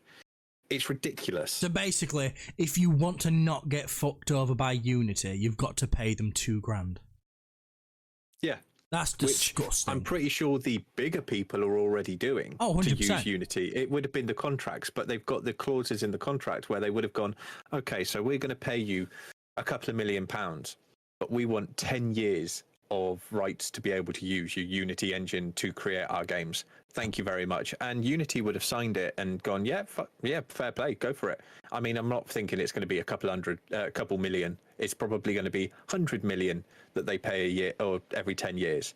But that's nothing in comparison to their proceeds that they get through all of the game sales and stuff. But for indie titles, like Among Us came out as like a friendly game that everyone could play during COVID. Let's be honest, it was a COVID game. Yeah. And it got so much traction because everyone was playing it, from streamers to YouTubers to celebrities. Everyone was playing it. Everyone and their dad were playing it through COVID. And now it's getting fucked over because they're not going to be able to pay the licensing fee to be able to use Unity, because yes, it's got 1 second. How many downloads has Among Us had? Okay, so Among Us was the most downloaded mobile game in 2020. From June 2018 to September 2022, Among Us has been downloaded over 500 million times. So they are going to be spanked. 500 million times 0.2. That is 100 million. So yeah, they're going to have to pay 100 million for the licensing to continue doing the game. That's going to mean that, if I'm honest, Among Us is going to die out. Stop. They're not going to be able to do it, or the developers will go to another engine or develop their own engine with a team of coders. This is a question I've got though: is does installing an update count as a new install? Because if so, that's another 100 million just for an update. You know what I mean? Yeah, and the fact is, Goodies just said, that's just mobile.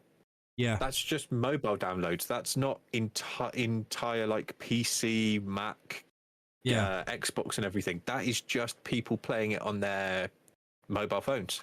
Yeah, it's ridiculous. But there has been an update on this in the past couple of days.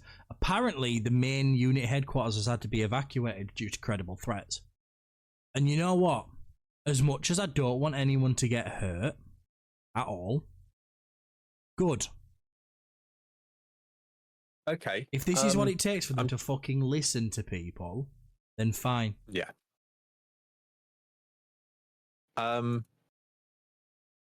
Okay. So Among Us isn't going to be able to do it. I've just on an article here. Among Us annual revenue between 2019 and to 2021. Now, this is outdated by 2 years, but you've got in 2019, they made a revenue of 3.2 million. Okay. In 2020, they made 50 million.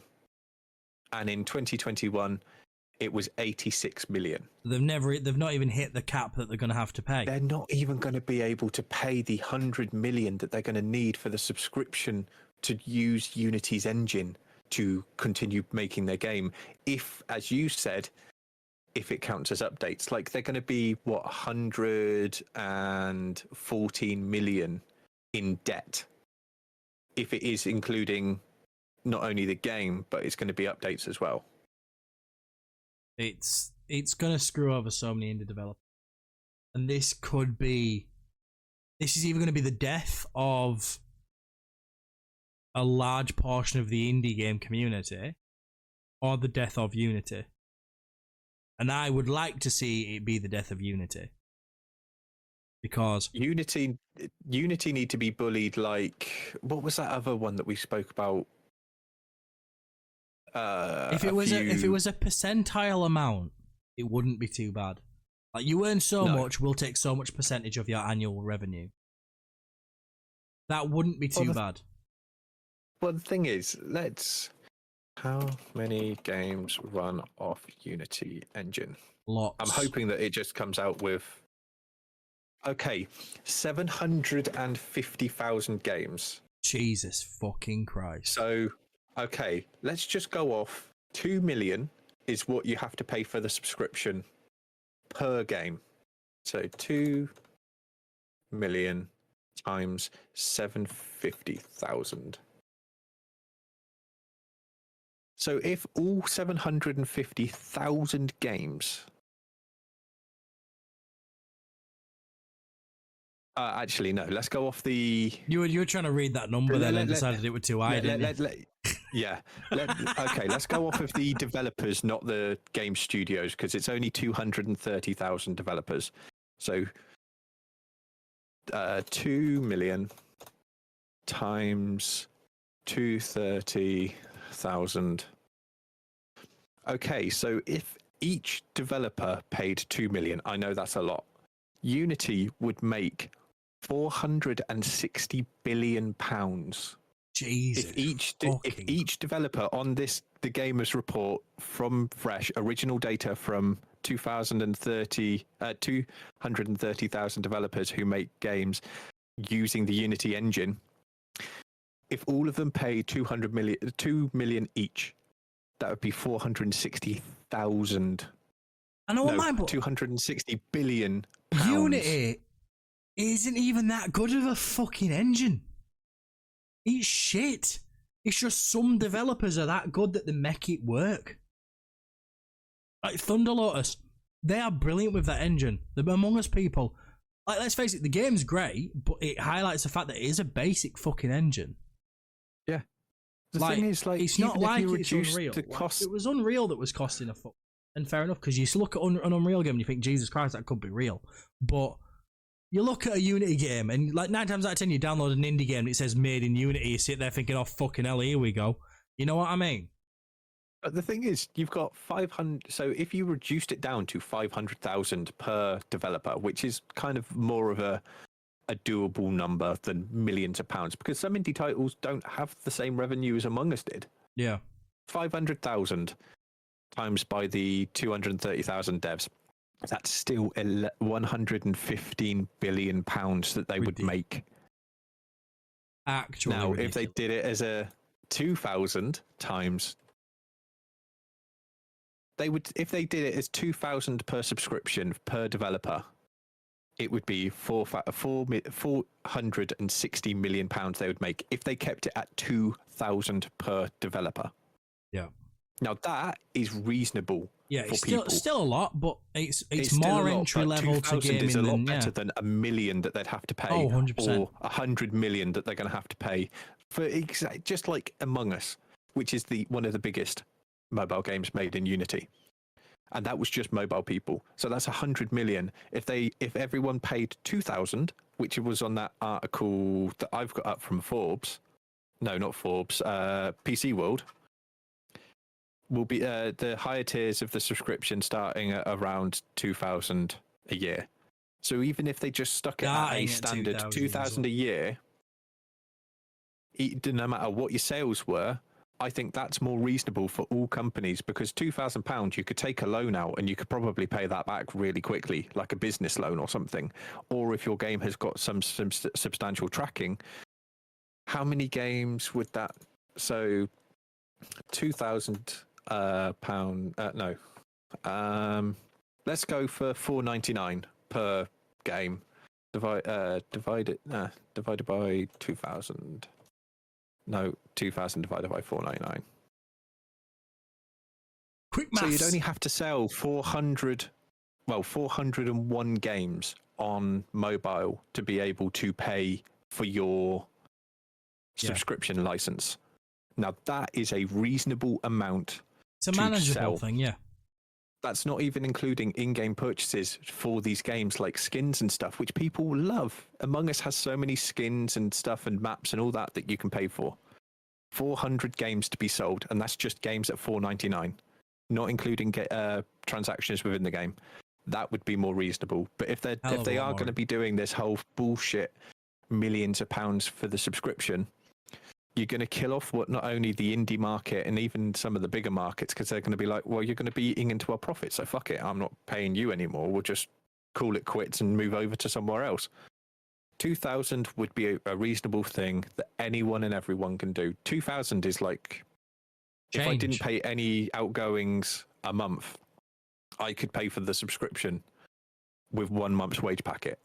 Now, that's not me bragging. That's just me putting into realistic terms. If I wasn't paying any rent outgoings for 1 month, I could pay for that subscription. So a game developer that's getting $4.99 per game only needs 400. These are developers that this is their job. And they probably don't get as much money as we do a month because they are in such a tough climate and it's such a tough competitive market. $2,000's quite a lot. Like, considering their other outgoings into the production of the game and their own life and stuff, $2,000 for them to get put aside is probably like nearly a year's worth. Realistically, when you look at it, because not everyone's going to make the next Stardew Valley. You know what I mean? Not everyone's just going to be like, boom, yes, I've done this, I'm awesome. Except me, because I'm fucking awesome. But you know, it's just. I understand that Unity staff need to be paid, but at the same time, having a look at it, what's puzzled me is once you put Unity out there, what are their staff doing? Because they're not making the fucking games, are they? It's other people making the games. And the fact is, what's not to say that you use an older version? Because that Unity engine subscription that you're paying for is going to be for the latest release. Yeah. What happens if you've got an older release of it that's no longer supported by Unity, but you're creating a game on it? Does that still fall under the fact? Go fuck yourself, don't you? Yeah. It honestly is ridiculous, and I hope this is either a kick up the ass for Unity, that they really have to go through lawsuits and stuff, and it doesn't work out for them, or it's going to be sink or swim, 100%. Or they completely reverse this, like another company did with the changes that they were going to make way back when. I can't remember what company it was, but we covered it in the podcast. I remember exactly who you were talking about. The turnaround. It's like, yeah, no, we're not going to do this now. Who the fuck was Twitch? It? Wasn't it Twitch with the No, it was Twitch about the ads, and like you can't have any external branding ads. It has shit, to be It was the Twitch got kicked into a corner. Oh, and but they to be fair, reversed it. D&D as well. That's another perfect example. Wizards of the Coast. So it's happened. Hopefully this is what happens to Unity, so that these smaller devs of indie titles, whether it be mobile or PC or console, still have a chance to be creating the games that their community loves. Even if they amend this, I do feel like a lot of people are going to walk. A lot of people. because they've shown the true colours now, and a lot of people are going to fit. A bit like when a lot of people dipped out of D&D and went to Pathfinder and other alternate. It's left a bad taste in a lot of people's mouths, and I do think they're going to make that move regardless of if they retract it or not. Which makes me wonder, are they going to retract it, or are they just going to stick with it and think, well, people are going to fucking walk anyways, now I might as well get our money's worth. The thing is, it's one of those trust things. It's like these companies have been using Unity for ages now. Like, we're talking years, decades in some cases. Ever since Unity has been around, people have been using it and still use it to this date. And they've come out saying, oh, we're going to introduce this thing that we're going to charge you. If they've turned that back, like do a U-turn and say, oh, no, we've heard your feedback, we're not going to do it. They've lost the trust of all of their developers and the community of the lovers of Unity games, because no one's going to be able to trust that they're not going to do it again, but word it differently. Yeah. And it's going to be coming back around again. This is the other thing. Does this change also count to games that are already released, or is it only new releases? That's a good point, because you've got all of the established people already, which are potentially going to get fucked over, and then you've got new market, which people are going to try and use Unity, as Felix mentioned in the chat before. It's a powerful engine, but universities aren't going to use Unreal Engine because the user experience is completely different and in some ways tougher to use than Unity. I feel like getting into this market, if you know what the changes are, and you know where you're going with it, if you release a game on Unity and you still choose to go ahead with it, fair enough. You've agreed to it. That's a business between you and them. But for any game that's already out, have these changes done and be like, oh yeah, so this game you were doing fine with, here's debt. That's wrong. It depends how if games are already out, there's like an amnesty and them games are kind of safe from it. Fair enough. Because they've not agreed to this deal with them games that they've released. But I don't know. But we're gonna move off of this because it's a very drab topic. Yeah. And it will piss us off more and more the more we talk about it. So we're gonna finish on a happy note, everyone. A happy note me and Sam have almost ended up talking about several times today. Well, what have you got to add before we move on? Very quickly. Go on. It was on the docket, but I think you removed it. There is a lot of controversy going down with PlayStation Plus at the moment, with the price hike of the PlayStation Plus subscriptions. A lot of the subscriptions are now going to be anywhere between $20 or $30, $40 more each month. So your essential year plan is going to go from $59.99 to $79.99. Your PlayStation Plus Extra is going to go from $99.99 to $134.99 a year. And PlayStation Plus Premium is going to go from $119.99 to $159.99, which is a massive price hike considering they've not added anything. Exactly, and you compare it to the competitor of Game Pass, which is doing Starfield and all these other big titles that they're bringing out onto Game Pass from day one. $16.99. You've got no chance of surviving if they're not keeping up with the market. I might have to reevaluate my PlayStation Plus then. It's to the point that yes, you pay £80 a year for PlayStation Plus. You could put that money to getting more games on sale. You wouldn't have to get your PlayStation Plus membership. You would just equate what is being reduced or going into a game or CEX and getting a CD'd copy for the PlayStation 5 and PlayStation 4.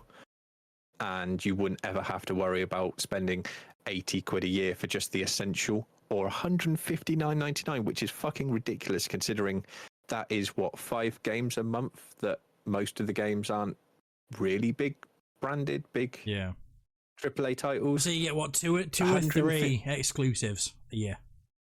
So $159.99, that's half of what a new PlayStation 4 digital would cost. PlayStation 5 digital would cost. And you're paying for 5 games that aren't even AAA titles.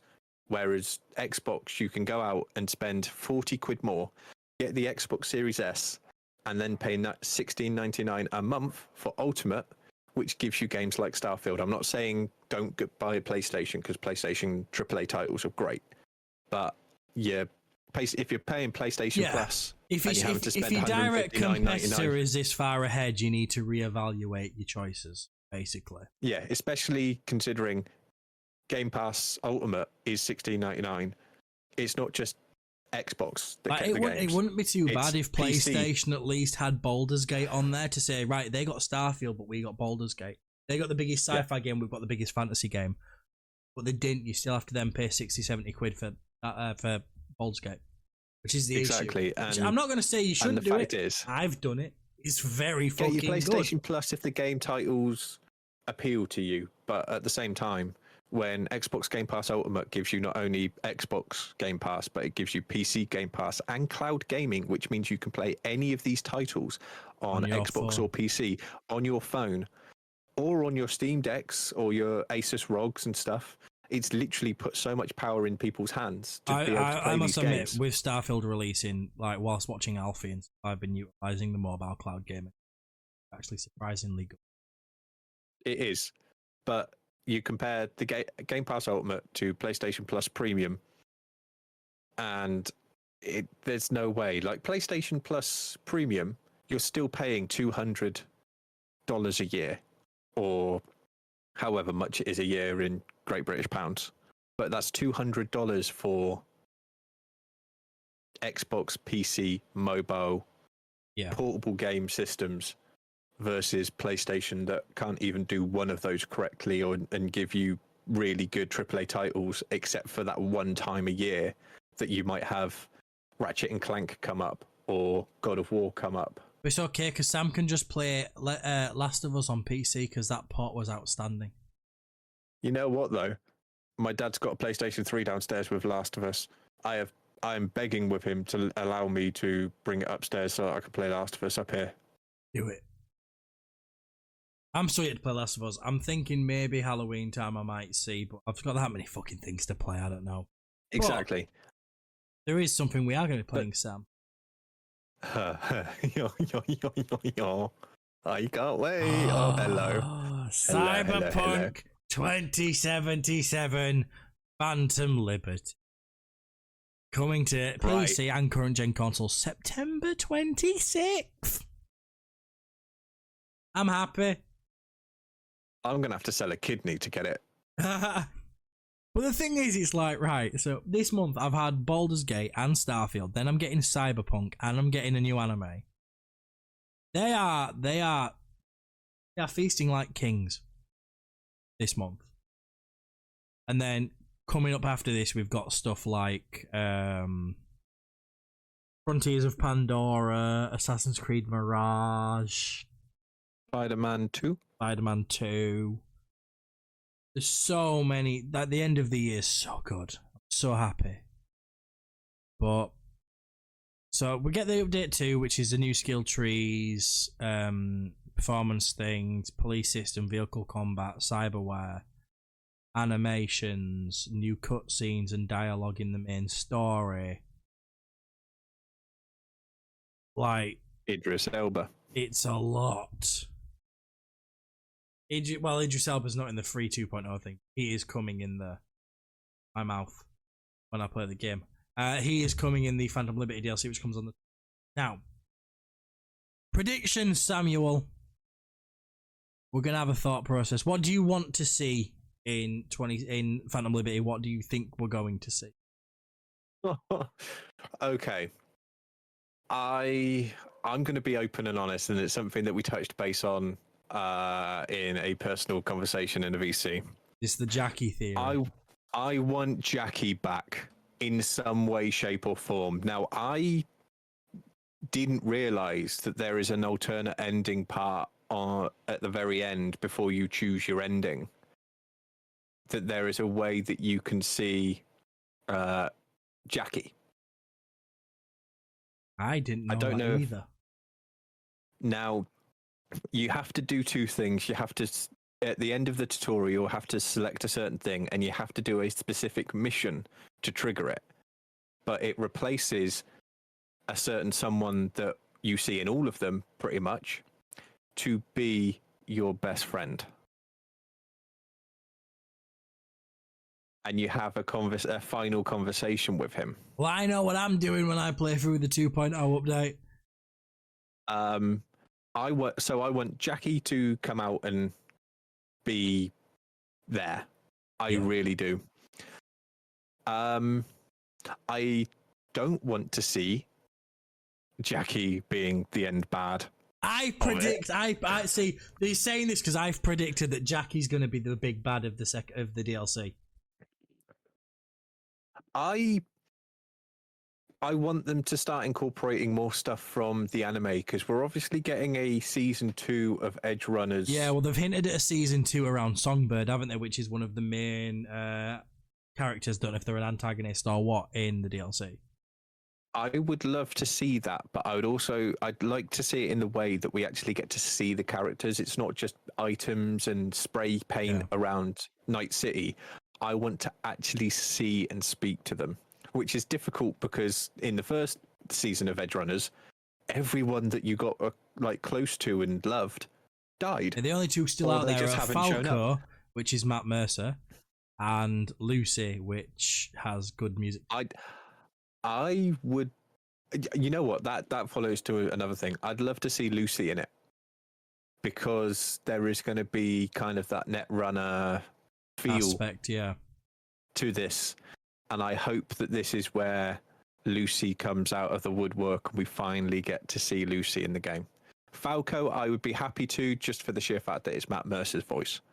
But Lucy more so, because if it is going to be a more Netrunner story-esque thing, I think that she deserves a place in it, and we as the community deserve to see and hear.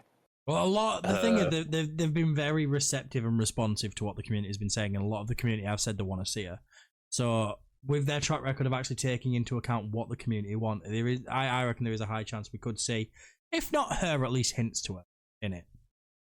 But I still stick by what I said about Jackie. I'd like to hear some I would love to hear some updates.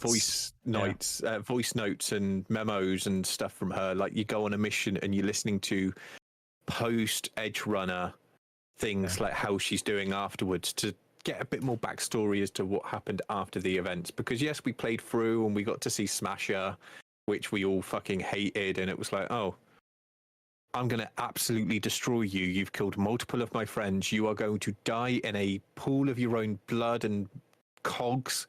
And I'm sorry, but if I have to disarm you, you're dead. I'm not even going to save you. I haven't saved him in any playthrough or any. You can tell Sam's passionate about this, can't you? I've always fucking killed him, because he's killed anime characters that I loved. He's killed friends in the game that I loved. And I'm sorry, he deserved to die. But part of me wants to potentially see him return, but in a different aspect. Because in my opinion, he was too easy of a boss, like a boss fight. He wasn't difficult at all, especially if you played through the game like you're intended to do, with side quests and upgrades and stuff like that. You got up to him. And I've seen people use the Sandivistan. I use the Sandy, slowing down time and literally killing him with throwing knives. And I'm sorry, but he's made of metal. How do throwing knives kill him? Because it's a video game, Sam.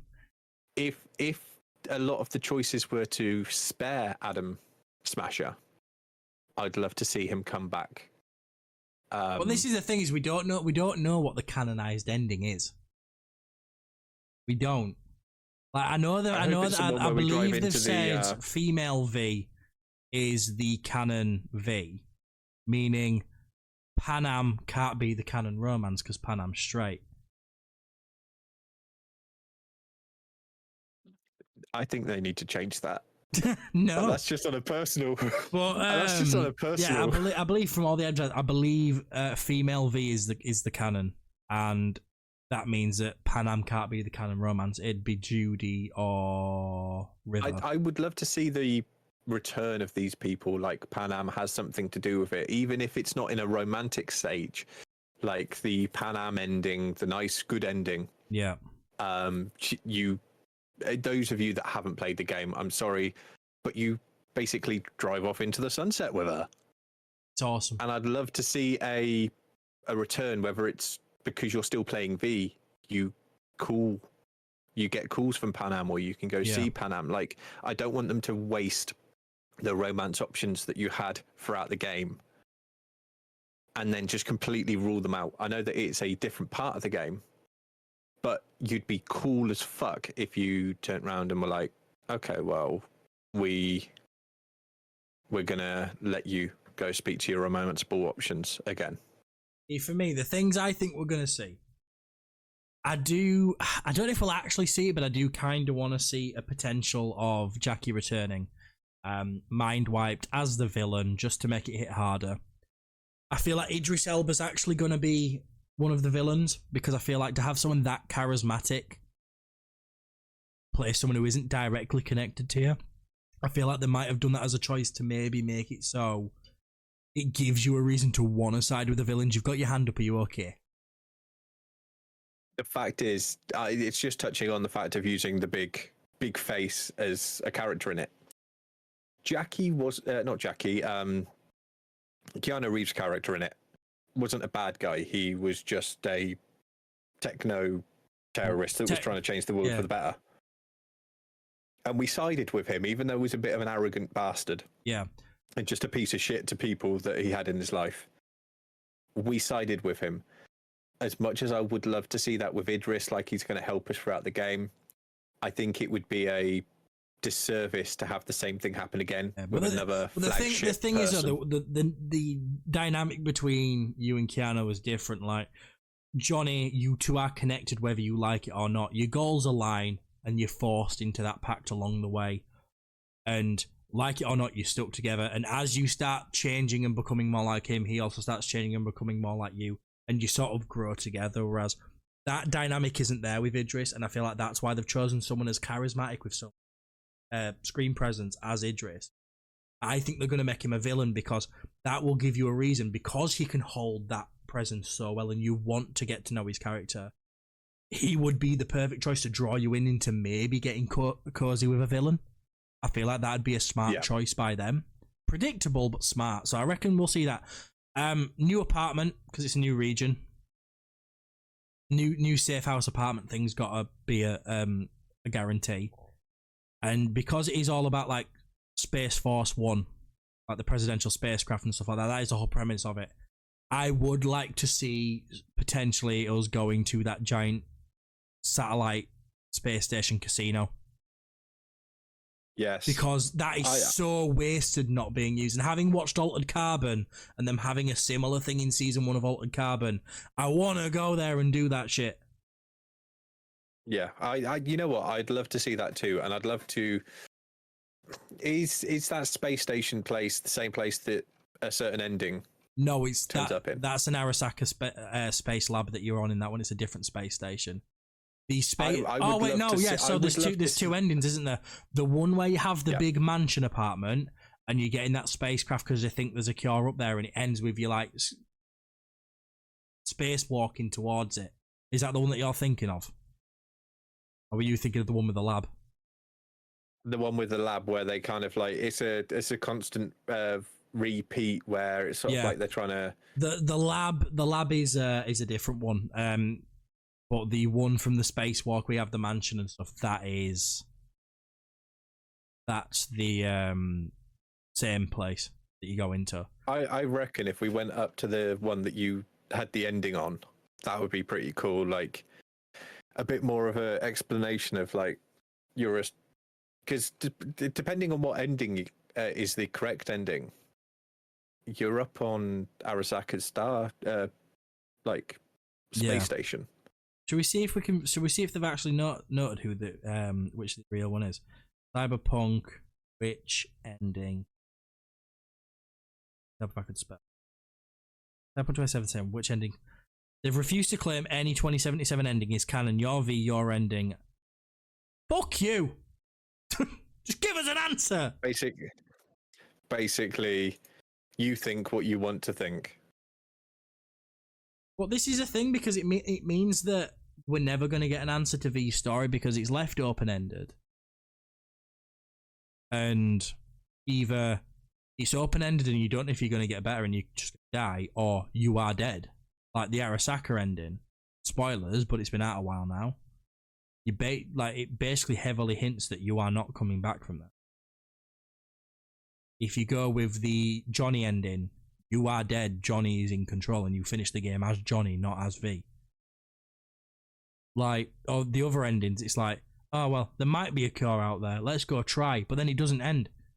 It doesn't give you an ending, it just ends. It's the fact that you escape, like, Night City to go explore your avenues elsewhere in hope that there's a cure in another city or another state. Which would be a good idea. If that was the canon ending, brilliant, because it gives you a reason to take that story somewhere else. Yeah. But they have said that the events of Phantom Liberty do not take place at the end of the game. They are not like it's not like end game events.